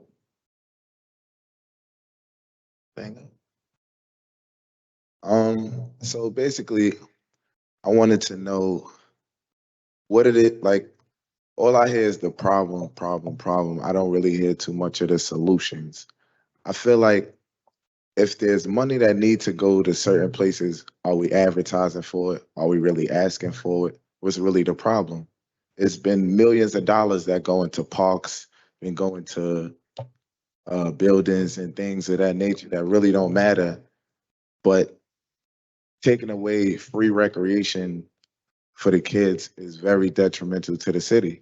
So I just wanted really to know what can we do to fix this problem and who can we speak to? Where can we get funded from? Where can we advertise? Like, I don't think, like, we don't have meetings. Like, I never seen this publicly about this matter until recently. I believe I called Mr. Gilmore, and he informed me about what was going on. And for a problem like this, and for the city of Jersey City not to really know, I don't think people are not here because they don't care. They're not here because they don't know. So if we were advertising the problem that's becoming the problem, I think that it could be handled. So are we really advertising the problem? That's really all I got. Thank you. Thank you. Thank you. Okay, our next speaker, 5.7, Ron. I don't believe he's here either. I didn't see him. No. Okay, our next speaker, 5.8, Philip. Phil was right here. Oh, yeah, I thought he left. He's here. Come on, Phil. It's you. Okay. You know what's him. He try to be funny. Come on, Phil. Good evening, members of City Council, to everyone within the purview of my voice. I'm here to speak on the issue of discrimination, which is just discrimination is a difference in treatment given to one as compared to others. I asked for a hearing so that this matter can be discussed, but it wasn't so. Here's my comparative. My family and I tried to do a cultural business. We acquire all that required license, insurance, et cetera, and we were told that Bill O'Donnell and Christian Goodman called the police to stop the event when we started or start the business. Of course, we came here and asked for the purpose. We didn't get that. But when the police came, we asked them, did we violate any laws? They say no. Can you give us some summons? No, because we didn't violate any laws. And so in October 13th, I spoke to Council President Waterman. She said that you're not going to have a hearing. I said, but each law that you have, 52 laws governing license, say there should be a hearing. Well, we're not going to give you a hearing. On April 12th, she said quite vociferously, and we're not going to answer you. And that is really a wrong thing to say. Now you do that, make that comparatively to a white group of people who wanted to do a cultural business in Jersey City. Council President Latimer, the mayor, and everybody jump on the plane and went all the way to France, give them a hearing and answer their question. So comparatively speaking, is the difference in treatment given to the white people as opposed to the black people. It's just that simple. It is really, really wrong. Honestly, I never, of course, received any statement on the purpose from Bill O'Donnell, but I received a letter here, November the 9th from Council President Latimer. Any person who wants to admit that this is a fact, I'm gonna call you a liar, because this letter is just not the truth. This is really, really wrong. This is roguish behavior.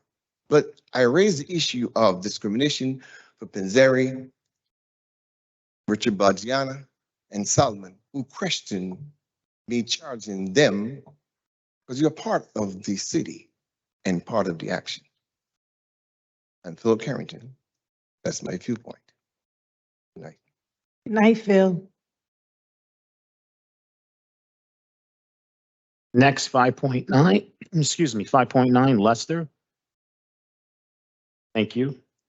Next, 5.10, Kevin.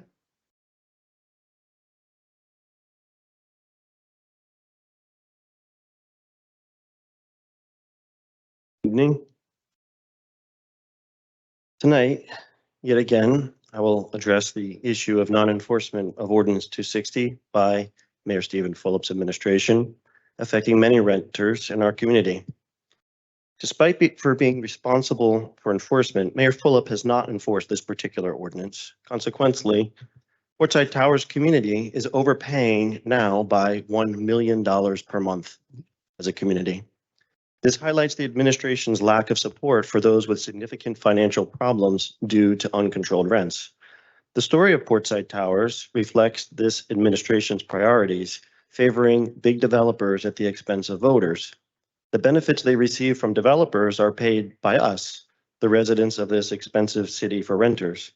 Instead of resolving the problem, the administration pushes voters to court, costing all residents of Jersey City millions more for the legal defense of this legally and morally indefensible deliberate inaction.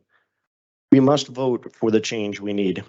Mayor Fulop's intentional failure to enforce the rent control ordinance continues to harm well over 10,000 tenants of Jersey City, violating various New Jersey statutes. This administration may also be violating the Equal Protection Clause of the 14th Amendment to the U.S. Constitution, which guarantees equal treatment for everyone. By selectively enforcing the ordinance, the administration is unfairly favoring certain landlords or developers. Moreover, Mayor Fulop's actions may also be in violation of the Takings Clause of the United States Constitution, which prohibits the government from taking private property without just compensation. Property includes money, which means it includes the excess rent we are being forced to pay to remain in our homes. But for the non-enforcement of the rent control ordinance by Mayor Fulop, the landlords would not be able to extract illegal rents, which constitutes a form of regulatory taking without compensation. The fact that there was a financial agreement, which I have, whereby the city received 15% off the top of all of the illegal rents of Portside Towers makes the city and our mayor directly in violation of this constitutional protection. Our legal team is exploring all possible legal actions, and we're unafraid to break new ground when dealing with a rogue politician who is not fulfilling his primary duty as mayor, enforcing the ordinance of his city. Nobody is falling for the sham administrative process that exists to allow the illegal non-enforcement of rent control to all but the most persistent. Mayor Fulop may believe he is above the laws of the city, but he's not above the laws of New Jersey or our U.S. constitutional rights. We have provided months of fair warning. This is his last warning before we initiate broad legal actions that cannot be undone. If any of you have the ability to influence our mayor, I welcome your assistance. You may be his only hope. Thank you. Next, 5.11, Elizabeth. Is Elizabeth here? Next, 5.12, Marlene.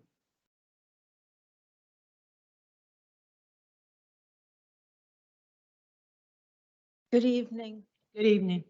Most likely don't recall, but I did speak once before. I'm a retired lawyer. We like to say recovering lawyer, formerly a teacher, and certainly a senior citizen. So I'm here to give that perspective. I like to just pretend this is a class. So let's get our class started. I wish I have everyone's attention because there will be a grade at the end. So we're going to have a little pop quiz today, and the class is dedicated to senior citizens and elections and rent control. So our first question is, don't worry, I'm going to give the answers too. I don't want you to get nervous.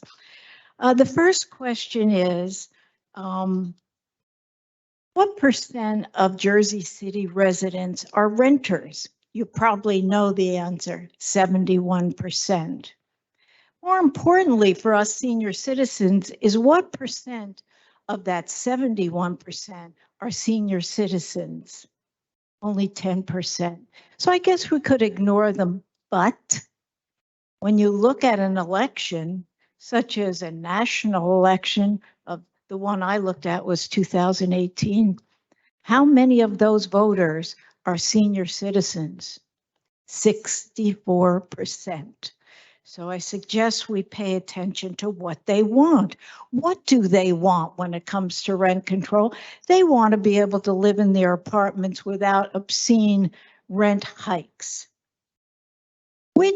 Next question, which Hudson County mayor push back against landlords saying massive rent increases have the effect of pricing out good, hardworking residents and families. Is that what you want to do? Push out these people, including the senior citizens? Next question, does the enforcement of Chapter 260 benefit just the residents in Paulus Hook? No, of course not, is the answer. If you were to enforce 260, that rent control would impact major parts of the city. And finally, this is a question to you. Is it a valid excuse not to enforce it because you're working on something else? No, you have to enforce 260 as it exists and as it has been relied on people. Thank you. Thank you. Our next speaker, 5.13, Sylvia.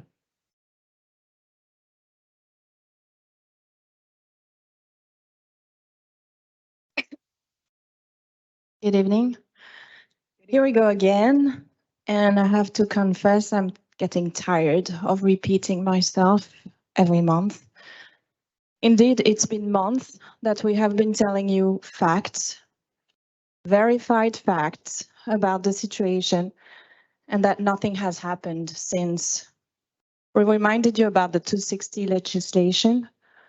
We told you our building had not filed for any exemption. We told you about pilot.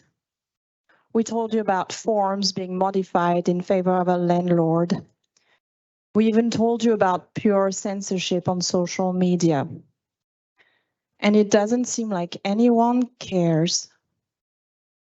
It looks like the consensus is to wait and wait until what? Until we go away?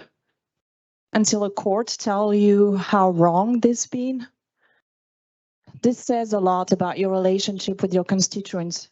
We haven't told you about opinions or brought up anything controversial. We have just stated facts. Facts that this city is not enforcing its own laws. Facts that you are all being silent while your constituents are being illegally ripped off. Facts that our own mayor is trying to silence us. But I believe in what this country is supposed to be about: democracy, freedom of speech, and justice for all. So I will keep showing up and repeating myself. I will keep asking you why nothing is happening. And please don't tell me you've tried everything you could.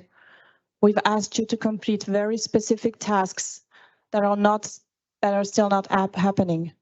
We've shown you what the mayor of our neighbor city has been doing. We've done most of the work for you, so please don't try to fool us. As you may have noticed, this doesn't work. And I will add one last thing. Activities for kids should remain free.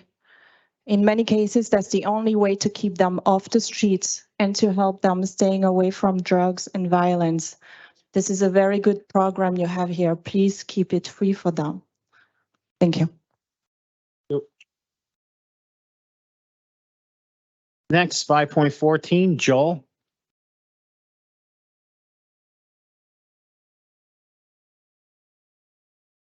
Madam President and council members, last Thursday, the Vice Chair of Hoboken's Rent Leveling and Stabilization Board wrote a guest column in the Tap into Hoboken neighborhood news website.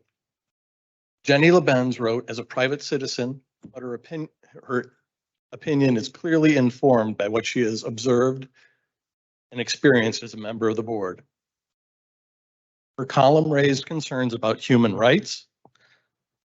Secure tenure in your home is a human right, and false narratives being argued by landlords and their allies in local government. Hoboken's Mayor Bala and its city council are taking a leadership role to protect their residents by calling on corporate landlords to curb their unconscionable and illegal rent increases by enforcing Hoboken's rent control ordinances. Stephen Fulop refuses to do so. You all recognize that corporate mega landlords and individual tenants do not possess equal bargaining power. Landlords possess extensive knowledge about their properties that new tenants lack, including under current practices, significant information whether the mega landlords have actually complied with the requirements for the rent control exemptions that they claim. Further, existing tenants are also weakened by a reasonable desire to remain in their homes, while these mega landlords may effectively evict tenants by raising rents by illegal and unconscionable amounts. Stephen Fulop, you claim that Jersey City has a process that you must allow to run through completion. Unfortunately, this course ignores the inequalities in the bargaining position between corporate mega landlords and us individual tenants. In practice, your process merely gives lip service to enforcing the Jersey City ordinances while maintaining the status quo established by a mega landlord, unless and until a tenant goes through a petition to the landlord tenant office, appeals to the rent leveling board, and then files a legal action in Jersey Superior Court to force Jersey City to apply and to follow its state statutes and local ordinances. No filing, no exemption. We've been repeatedly told that we are believed to be correct in our position that Portside Towers has always been subject to rent control ordinances of Jersey City, and yet we have been told in the same breath that we will not get relief until we go to the Jersey Superior Court. This is absurdly biased against us tenants. Thank you.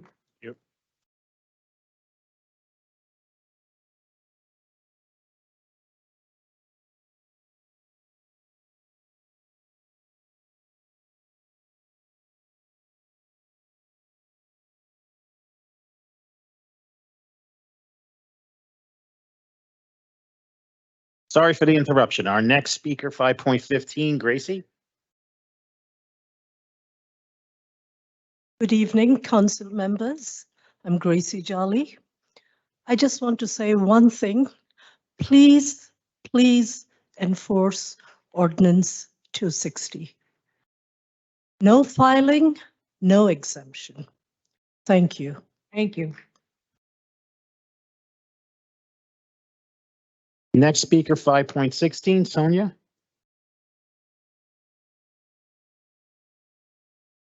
Good evening, Council. I'm Sonja Kirschner. Today marks the 7th time I'm speaking to you.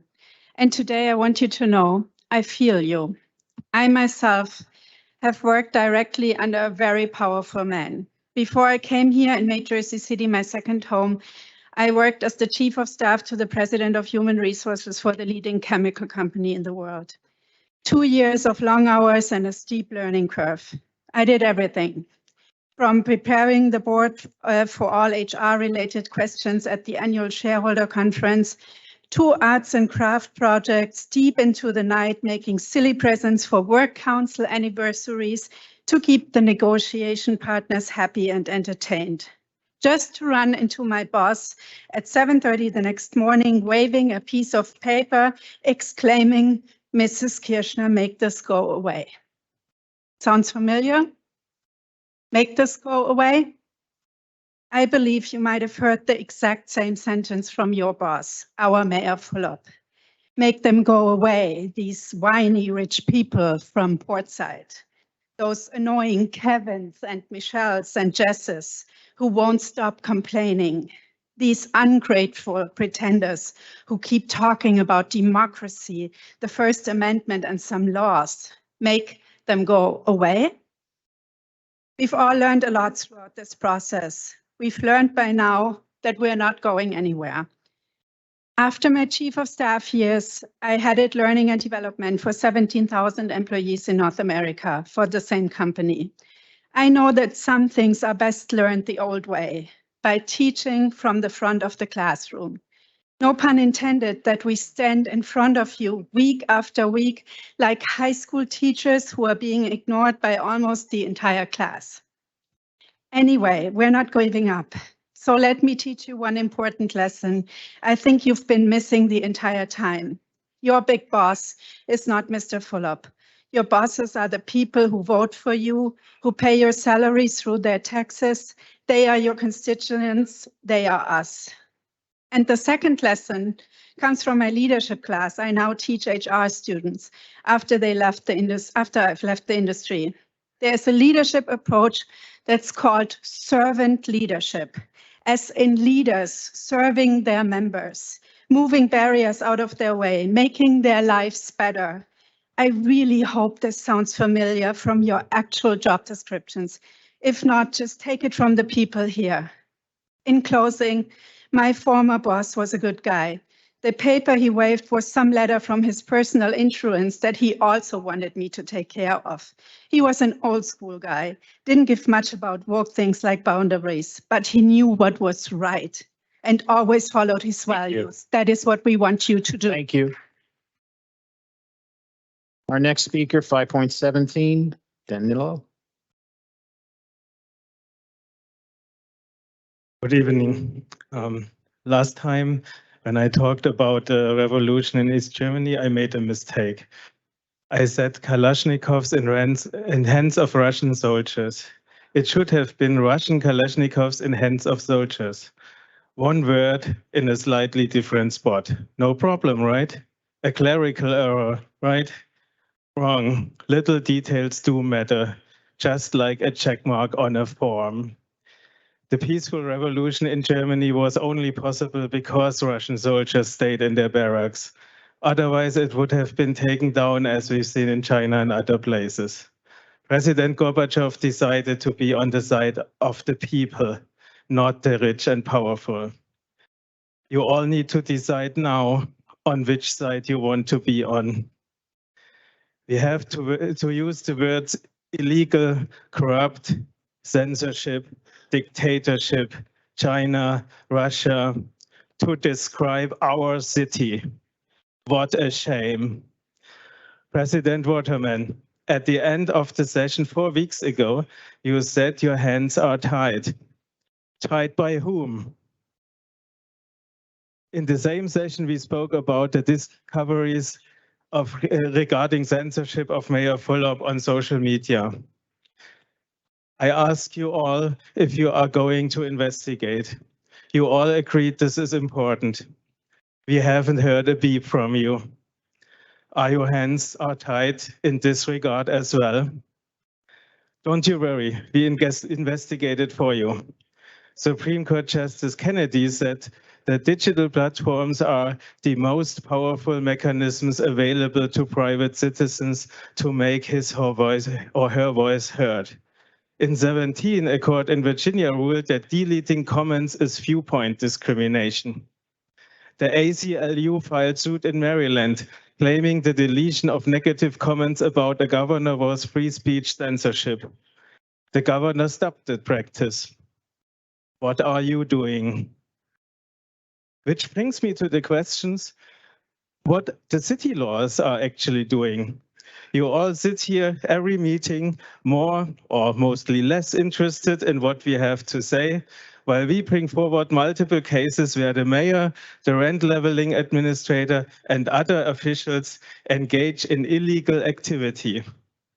Your client is the city, not the mayor, not the rent leveling administrator, not any person. Your client is the city of Jersey City as an organization. It is your duty to identify and mitigate potential legal risk faced by the city and to minimize legal exposure. So one must wonder, why are you exposing the city to legal risk? Thank you. Our next speaker, 5.18, Jessica.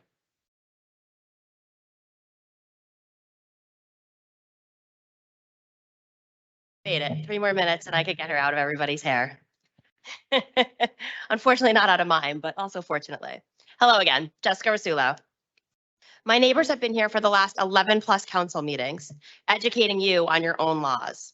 We've implored you and all the elected and appointed officials who have a responsibility to represent the people of Jersey City to enforce the law. We have researched and proposed a way forward for everyone.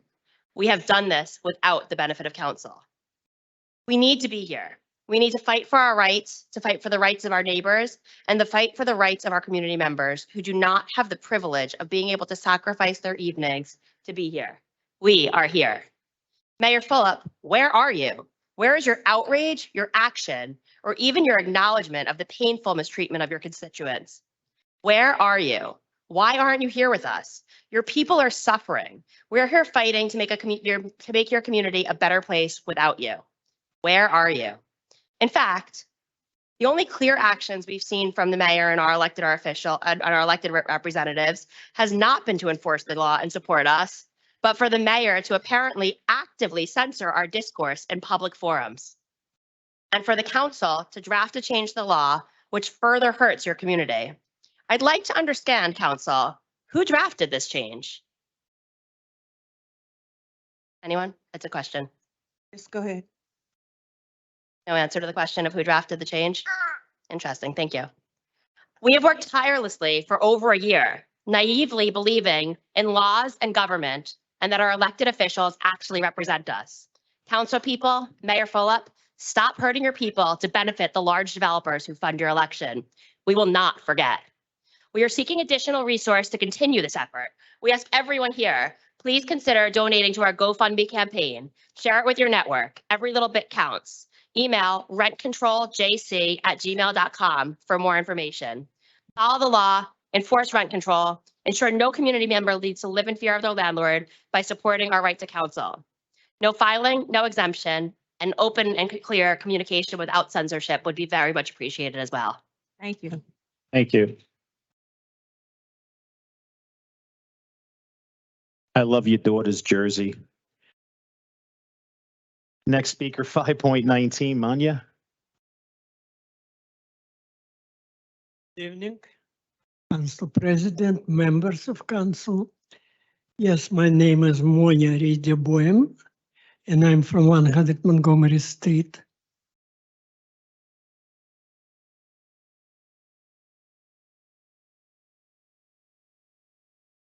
Each time when I stay in this spot, I say that my community doesn't have a representation. But I will start not with my so-called representative, but I will start with this event. Day before yesterday, entire Europe celebrate Victory Day. Not too many Americans understand what does it mean. Victory Day. Victory which take 47 million lives. 47 million lives in fighting fascism.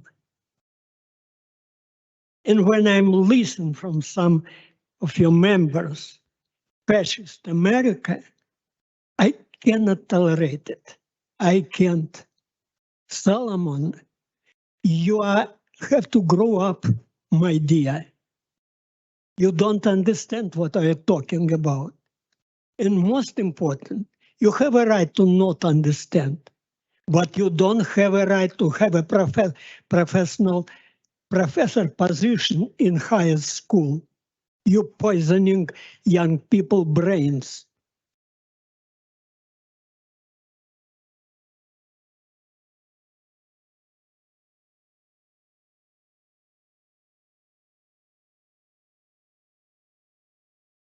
My sharp reaction is provoked by my own and my parents' experience. I moved from one country to another country, from another country to United States of America. I cannot understand some behavior here. I cannot understand why people for entire year asking you implement your own law. Where are you? Who are you? Who we are together, like in circle? Why you cannot react to this? Why don't come to Fulop and ask him strongly? Why we have to collect money to hire a lawyer, law firm? Why? It's circus or something else? It's government or something else? Thank you. Thank you. Our next speaker, 5.20, Sanjay. Sanjay? Not here. Next speaker, 5.21, Mark.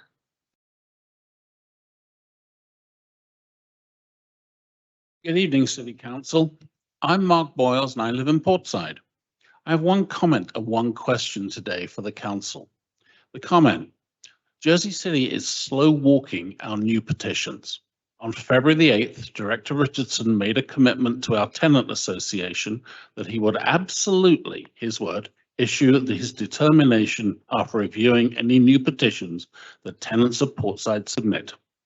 So 2 new petitions were submitted 3 months ago, yet we keep being told that Richardson hasn't had time to get to these. The standard time for a reply to a petition claiming illegal rent is 2 weeks. It's been 3 months. Unlike other petitions that his office has received, these were very simple. Each asked Mr. Richardson one thing. They said, attached is my position claiming illegal rent. Kindly reply with A, proof of the timely filing of a claim of exemption that occurred at least 30 days prior to the completion of construction, or B, your lawful determination that my building has never been exempt from rent control. While Mr. Richardson sits on these petitions, the community at Portside Towers pays $1 million more each month than the ordinance and New Jersey state statute allows. It's irresponsible to allow this harm to continue. Now the question. 9 weeks ago, at this council meeting, I asked you to adopt the simple one-sheet form to determine the rent control status of each petition for Portside Towers, and not to wait for a more comprehensive review and process. At that meeting on March the 8th, Councillors Soleil and Solomon agreed to move this form along for Portside Towers. What is the status of the adoption of this form? And a final comment. Come on, guys, everyone here sees what's going on. The mayor's ultimately responsible for ordinance enforcement. We're taking steps to hold him accountable. But while we're doing that, we need you to do what's in your power. Approve the form. If the administration finds new ways to avoid enforcement, even after you take steps to improve it, at least you guys will be off the hook. We're here every other week asking you for your help. Do what you've said is within your power. Approve the form. We'll continue to bring awareness of the mayor's non-enforcement, and we'll keep growing our coalition until 260 is enforced or Fulop is forced out. And all of you don't have to go down with the ship. Do the right thing. Approve the form. If someone is going to do the wrong thing, make sure it's not you. The voters of this community have a long memory, and you need to be on the right side of this issue. Thank you for your attention and for the response you're about to give me on the status of the rent control determination form. Thank you.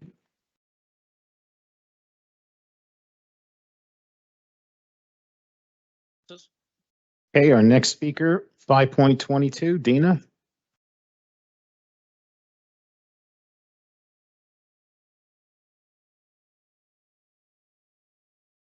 Good evening, Madam President, again. It's good to be here and provide a voice on behalf of tenants, not just of Portside, but Jersey City broadly, who are experiencing the devastation that is caused by this administration not enforcing our rent control laws.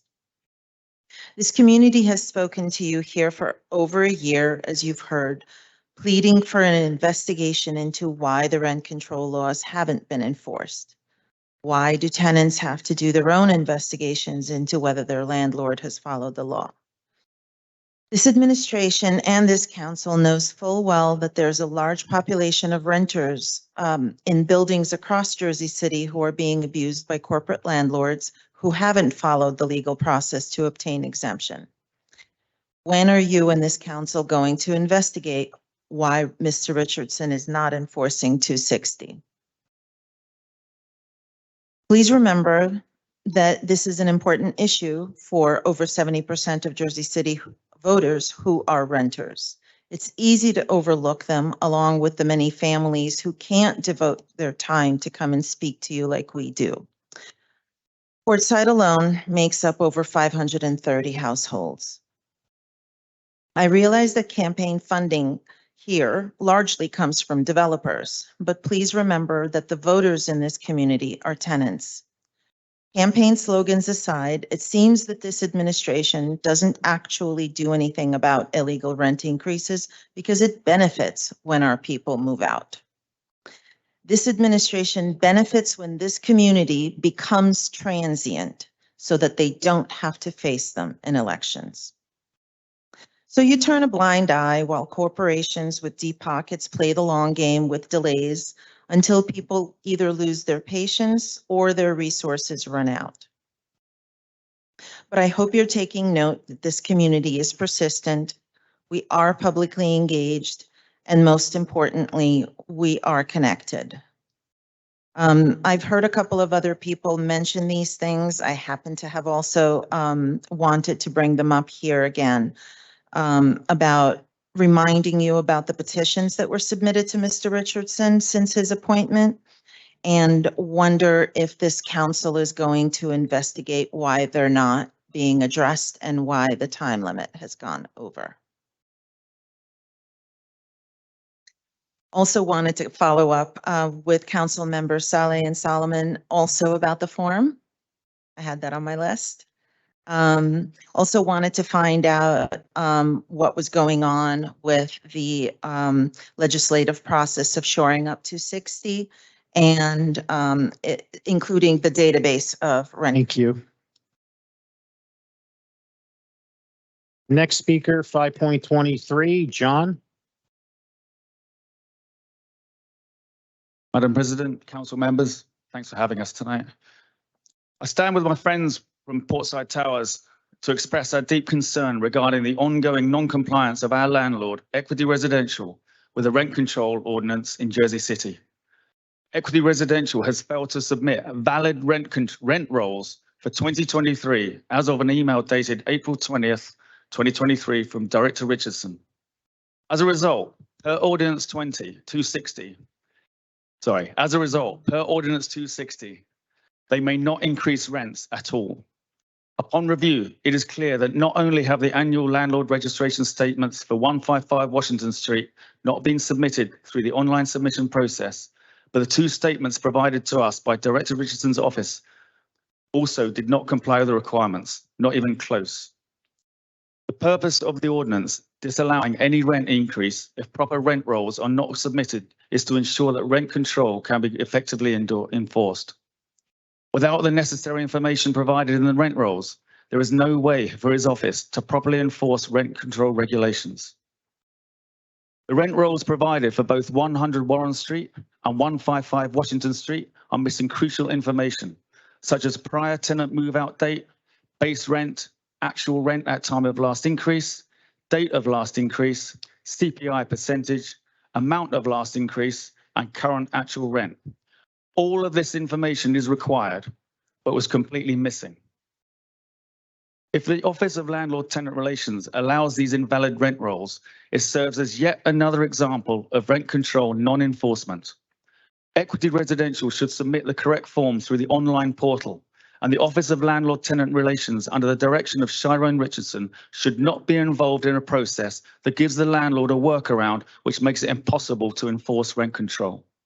It is evident that the submitted rent rolls for 100 Warren Street and 155 Washington Street were manually created in an attempt to bypass the online submission process and its safeguards. Furthermore, Equity Residential has never submitted a compliant rent roll for either property and therefore has never qualified for any rent increase according to the ordinance. According to Ordinance 260, non-compliance with the rent control ordinance may result in penalties, including fines and possible imprisonment. As of April 21st this year, the maximum penalty owed by our landlord to Jersey City for the properties in question is over $51 million, with each additional week of non-compliance increasing the penalty substantially. Now that will fund the swimming pools for a good while. It's crucial for landlords to submit compliant rent rolls and adhere to rent control regulations to avoid these severe penalties. The situation at hand is deeply concerning and cannot be ignored any longer. As a representative of tenants in Jersey City, I must insist you take immediate action to rectify the ongoing issues. Thank you. Thank you. Our next speaker, 5.24, Mel. Hi, I'm Mel Wilson, a resident at Portside Towers.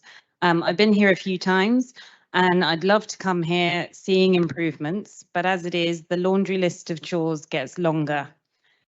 President Waterman, you addressed us a couple of council meetings ago and your comment, if we could have done anything, we surely would have. Now, this troubles me because we have provided you with ample things that you can do. We know you cannot just say, okay, rent control's enforced, everyone, great. We know there's processes, we understand that, and we have provided you with the means to get things done. We've provided a standardized form for approval. We've brought your attention to the delays of the landlord office not doing anything. That's something you can investigate, it hasn't happened. Mayor Fulop is also allowing this to happen. This is one of his responsibilities, and he's in violation of enforcing the municipal charter by not following up on his employees or people in their positions not doing what they're supposed to do. This can be investigated. His social media censorship is incredibly worrisome to everybody. It just goes against the core of everything, free speech, whatever we're trying to get done here, whatever we're trying to push through and make right, no investigation. We're really just looking for the things that you can do to be done. And I hope you address us again directly, and I hope you let us know what the plan is and when you will complete it. Then we can give you the credit you're due. We can stop coming to these meetings, and in 260 will be enforced. Thank you. Thank you. Thank you.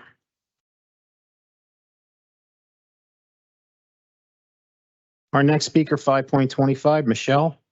She's not here.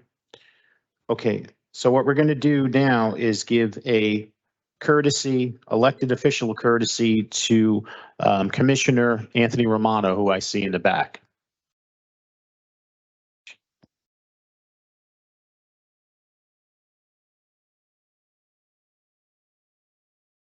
Good evening, distinguished elected officials of evening. Jersey City. It's always a pleasure to be here. Thank you for giving me this opportunity, and to the directors that do a great job.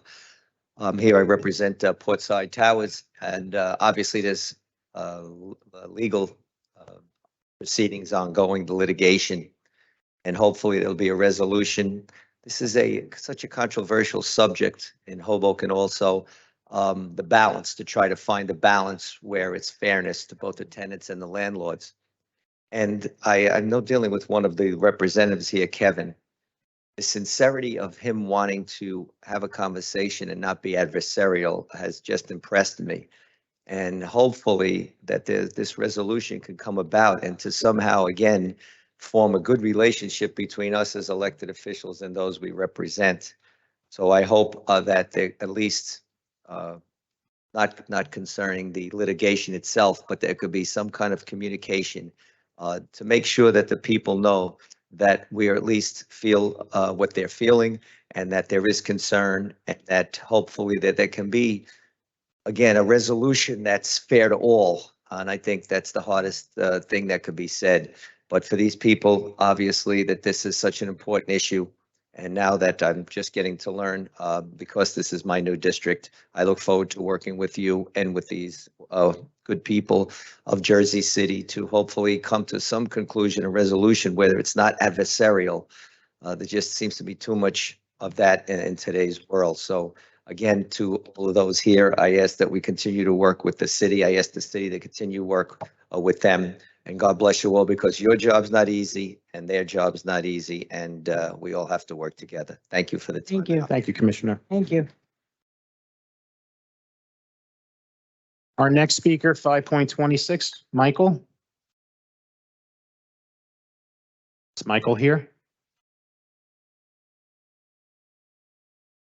No? Next speaker, 5.27, Jean. Good evening, Jean Daly again. I would like to explain to you why I made that objection to that testimony from the Recreation Department. Specifically because you bring up these people to after the public speaking session to say why we have to do this. We, the public, therefore, are not permitted to comment on their statements. If someone says, for example, she was saying that, oh, we've been doing this for years, we had problems in this. Well, geez, we should be able to confront her. That's the way it's supposed to be. And in fact, according to the law, none of you are supposed to speak while you make your vote. It is very important. You do this, or the council does this, or whomever does this from time to time when there's an issue that is controversial or whatever, you don't want to pass it, blah, blah, blah. And after the public speaking's part, you get someone from the department to explain why it's necessary. That is incorrect and should be not permitted in this forum. Where's Mr. Rivera? It's a shame he's not here because he gunned down, was talking about the recreation person saying, you're not there to be liked, you're there to be effective. Well, what is he doing to be effective as a council person at large? What is he doing to be effective? How is he being effective? How are each and every one of you being effective at your job?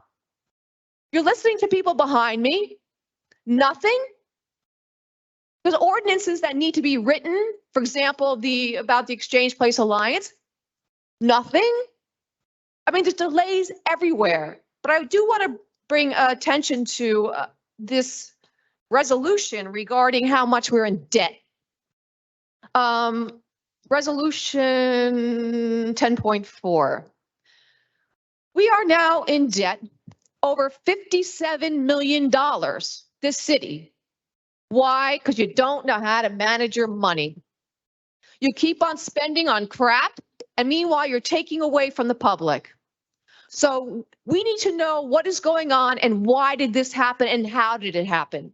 Now I heard all this garbage about, the municipal downgrades, about how that Moody's has changed their formula. Well, I went and looked up to see when did Moody's change any formula? The only formula that I can find was in 2010. Yet there's someone's up there with all this baloney and all this rhetoric about they just changed. I cannot find a thing on the internet about Moody's changing its municipal thing, except going back to 2010. So I'm afraid you guys are being lied to, or you're not doing your job, or this is a disgrace. I'm sorry. I'm just very angry today. Thank you. Thank you, Jean. Our next speaker, 5.28, Isaac. Good evening, Council. My name is Isaac Jimenez. I'm the co-chair of Hudson County DSA, and I'm here alone tonight because Right to Counsel JC is not on the agenda. I believe it was supposed to be on the agenda, but there was an issue. So we will be on the agenda in the next meeting. Right to Counsel Jersey City is the most important political question this council has to weigh over the next few weeks. It is about the fight that we just saw behind us with tenants wanting to have their rent control enforced. And it's the fight that's going on all across the city as people are being evicted all across the city, including me, by mom and pop landlords. So there's a few talking points that I think are in the air that I think we should talk about.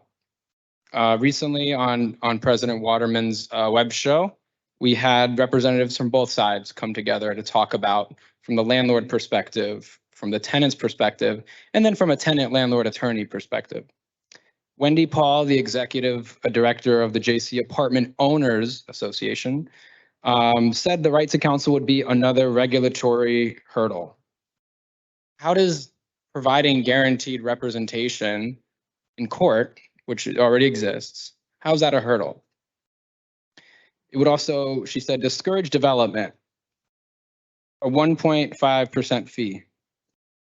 Since when is a 1.5% fee discouraged anything. It's hasn't discouraged anyone from passing a toll, as they're probably going to get with tolls going up, or a bag that people have to pay for at a convenience store.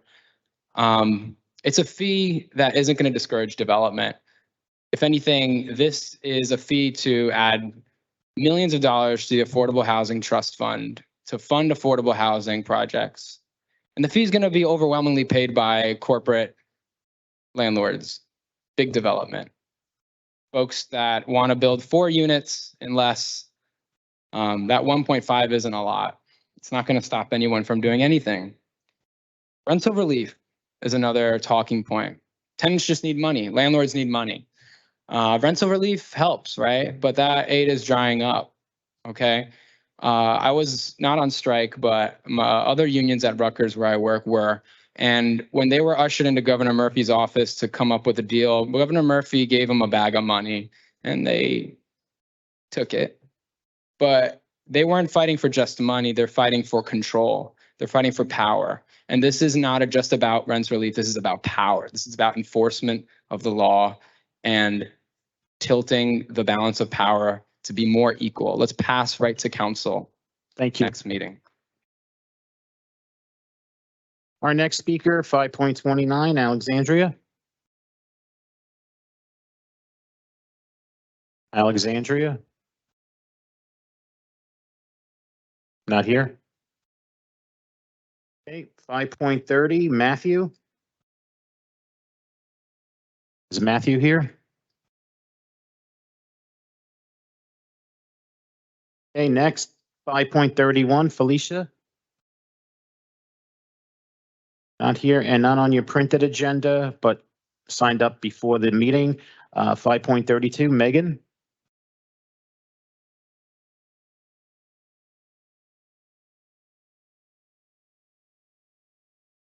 Council President Waterman, members of the City Council, my name is Megan Wagner, and I am the head of horticulture for the Hamilton Park Conservancy, which I am representing tonight in our support of Resolution 10.31. This resolution will award a contract for tree maintenance in Hamilton Park as part of a project with the Department of Infrastructure, Division of Architecture. We would like to express our wholehearted support for this resolution, and we hope that we can count on yours as well. The historic Hamilton Park has 140 trees in a very tight 5.57 acre area. Many were 100 years old, at least 40 of them are around 150 years old or more, and all are in varying degrees of disease and decline. This large high canopy has grown to prevent sunlight from reaching the ground, rendering it nearly impossible for us to grow strong and healthy grass. This necessary tree work will help secure the safety of all who recreate and play in Hamilton Park, as well as bringing us closer to our goal of restoring our park's bare and depleted lawns. Hamilton Park is a landmark jewel of Jersey City's historical fabric, a great asset to neighborhood real estate, and a beloved part of community life. But its ecosystem is suffering greatly. Any of us who give our time as volunteers in our municipal parks are thrilled to hear of new parks opening, new green space projects going forward in our city, and we all support them with great optimism and joy. But one of your oldest historical parks is declining, and without intervention, it may pass beyond a point where our ecosystem can be saved without much bigger measures. The approval of this resolution will help us take a crucial step towards the restoration and conservation of this park that we hold so dear. On behalf of the Conservancy, I thank you for your consideration, and I hope that you will vote yay for this resolution, which is also a yay vote for the future of Hamilton Park. Thank you very much. Thank you. Thank you. Thank you. Okay, council members, that concludes our public speakers. So on to our petitions and communications.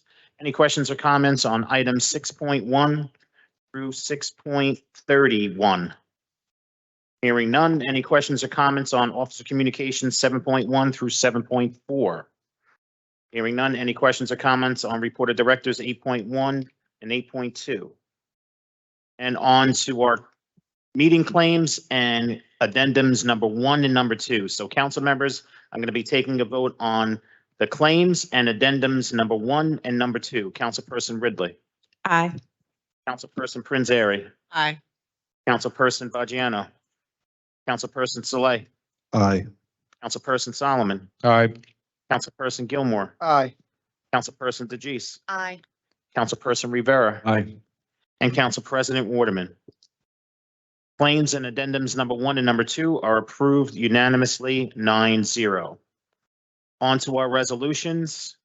Council members are going to be taking a vote on items 10.1 through 10.13, with the exception of 10.5 and 10.7, which were approved earlier. Councilperson Ridley. On 10.8, I know the council has received a lot of phone calls and a lot of feedback from residents in regards to the fees for summer camp. Accepting this gift, if it passes tonight, will assist with that. These funds for this year are going towards summer camp for low to moderate income families, so that they'll be able to send their kids to camp for free. We should be able to cover at least 150 kids with that money. So that is a way for us to kind of subsidize some of these new fees. But I just want to be clear that we do need to work on a way to better the recreation budget for next year. This helps with this year, but we still have to figure out goals for next year with regards to fees for recreation. And I'm asking my fellow council people to vote aye on 10.8. And with that, I vote aye for all. Thank you. Councilperson Prinzary. I'll be voting aye for all, but on 10.8, Councilwoman Ridley, thank you for finding a funding source and for taking that money out of just the community where they would normally give it and spreading it across the city. It means a lot to all of us. Thank you. Councilperson Fagiano. I'm going to abstain on 10.4, aye on the rest. Thank you. Councilperson Saleh. I want to thank Councilwoman Denise Ridley for her ingenuity and creativity in finding a solution that helps out the neighborhood. And that's the kind of creativity we need. And a lot of children are going to benefit. So thank you for 10.8.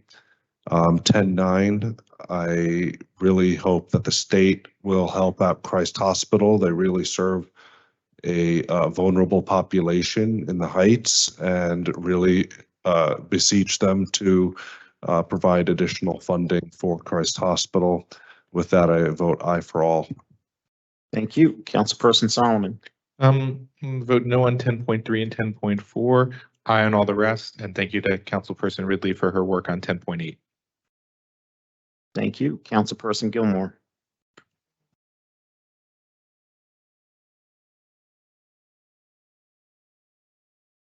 Right? Yes, we're going from 10.1 to 10.13, with the exception of 5 and 7, which were approved earlier. Councilperson DeGise. I vote aye on all. Very special thank you to Ward A Councilwoman Ridley for finding this creative solution. And hopefully we can work together to find more.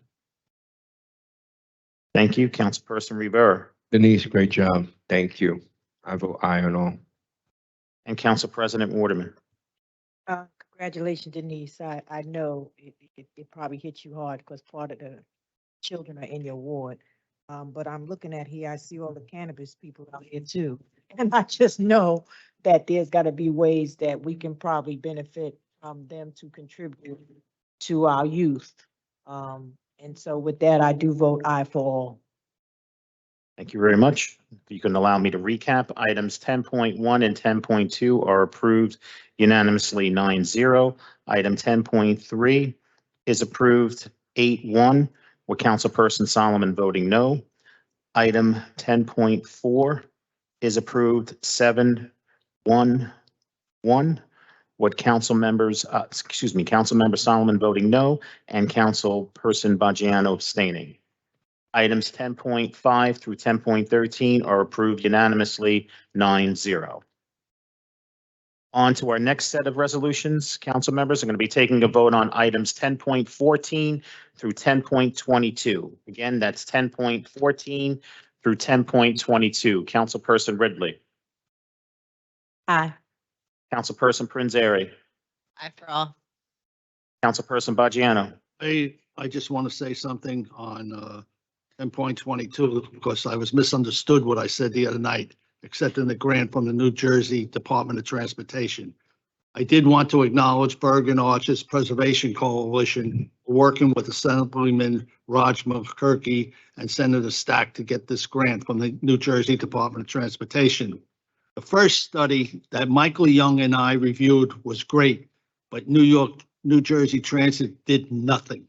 The coalition and I support preservation of the green space and provide additional rail use, such as a light rail. We hope the New Jersey Transit and the New Jersey Department of Transportation will finally do something. The other night, I was a little annoyed because this has been going on for years. Michael Young and I fought for this and nothing has been done. And probably the way the system works, we'll probably all be gone, and 10 years from now, the city council will be arguing the same issue. Let's get it done and get it over with. I vote aye for the rest of them. Thank you, Councilperson Saleh. I echo Councilman Boggiano's sentiments. I also want to speak on 1019 and just say that, it's a positive step forward to buy soccer goals. And I want to put on the record that I'd like to see part of the turf at Riverview Park. I'd like for that to be turned into a soccer field for the kids. And with that, I vote aye for all. Thank you, Councilperson Solomon. Aye for all. Thank you, Councilperson Gilmore. Aye. Councilperson DeGise. Aye on all. Councilperson Rivera. Aye. And Council President Waterman. Aye. Items 10.14 through 10.22 are approved unanimously, 9-0. On to our next set of resolutions, items 10.23 through 10.31. Again, that's items 10.23 through 10.31. Councilperson Ridley. Aye. Councilperson Prinzary. Aye for all. Councilperson Baggiano. The only thing I have an objection to is 10.31. This past Saturday, 50 veterans, we had to go up to Persian Field and trim the trees, cut the bushes and everything. This should not only include Hamilton Park. Once again, it's all about downtown. It should include all the parks. We should have a substantial tree service in this city. We had to have the veterans come in and do Persian Field, and this ordinance should include all the parks in Jersey City, not just Hamilton Park. I'll vote aye though on it, and I'll vote aye on all of them, but it's a shame that it only includes Hamilton Park. Councilperson Saleh. I just want to say that, I understand the necessity for Hamilton Park to receive these services, and I echo the fact that I hope that we beef up our forestry department so that we could have, forestry services across the city. But, what's good for downtown, we have to look out for everybody ultimately, and I vote aye for all. Councilperson Solomon. Thank you to the Hamilton Park Conservancy and Megan on 1031, and to folks, it's been 3.5 years of kind of moving this forward in discussion. I agree, of course, that we have to take care of the tree canopy in every single park. We got to the point where we were worried about, real safety issues and then the overall ecosystem of the park. So vote aye for all, and look forward to working with everyone on additional resolutions. Councilperson Gilmore. Vote aye for all. Councilperson DeGise. Councilperson Rivera. Aye. And Council President Waterman. Aye. Items 10.23 through 10.31 are approved unanimously, 9-0. Okay, council members, so I'm going to be doing the balance of the resolutions. So it's items 10.32 through 10.48 with the exception of 10.46 that has been withdrawn. Again, that's items 10.32 through 10.48 with the exception of 10.46, which has been withdrawn. Councilperson Ridley. Aye. Councilperson Prinzary. Aye for all. Councilperson Bajano. No on 1039, no on 1040, no on 1041. Aye for the rest. So no on 1039, 1040, and 40. 1041. Correct? Yes. Thank you. Councilperson Saleh, Aye for all. Councilperson Solomon, Just want to make two comments. I'm going to vote no on 1045. I just think this highlights why we discussed many years ago with Councilwoman Ridley, Council President Waterman, why we need a civilian complaint review board when these types of allegations occur and when the city agrees to spend its money in a settlement, but ultimately we're told that Internal Affairs dismissed everything. That creates a conflict and a contradictory element. And I think a civilian complaint review board would help us have a clear analysis of the facts. And then 1047, just briefly, we're honoring Clyde O'Garo for his work with the Grace Community Services. He, for 20 years, has been a volunteer helping with the breakfast program on weekends that feeds some unhoused folks in Jersey City. And he left Jersey City, sadly, about a year ago, but every third Saturday, he drives up from Philadelphia to continue to do and lead his shift on the breakfast program. So that is an extraordinary service to our community, and I think it is a very fitting honor for him with 1047. So no on 1045 and aye on all the rest. you, Councilperson Gilmore, Aye. Councilperson DeGise, Councilperson Rivera, So I just want to touch up on 1039, 1040, 1041. I guess, congratulations because this ordinance is going to pass, right? I mean, your resolution is going to pass, but you saw firsthand the need of our city's recreation, and you guys are entities that can help out. We will be making sure, we'll be calling you guys, I'll be personally calling you guys to make sure that you guys can help out with our city's youth recreation, because it's desperately needed. I vote aye. you, Council President Waterman. John, I have to abstain from 1039, 1040, and 1041.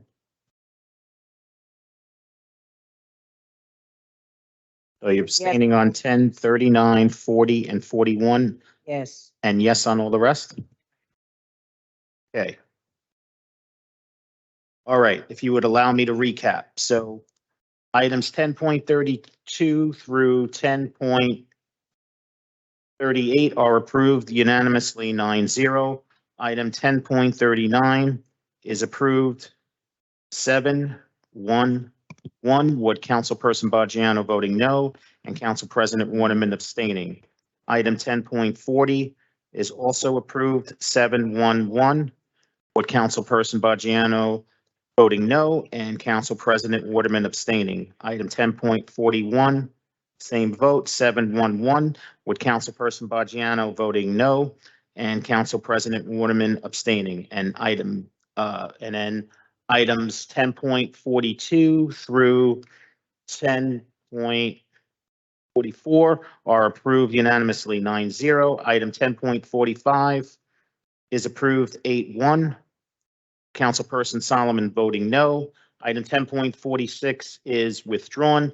Items 10.47 and 48 are approved unanimously 9-0. So may I have a motion to adjourn at 8:43 PM? Motion was made by Council President Waterman, seconded by Councilperson Rivera. On the motion to adjourn at 8:43 PM, Councilperson Ridley, Councilperson Prinzary, Councilperson Bajano, Councilperson Saleh, Aye. Councilperson Solomon, Councilperson Gilmore, Councilperson DeGise, Councilperson Rivera, and Council President Waterman. Motion carries 9-0 to adjourn at 8:43 PM.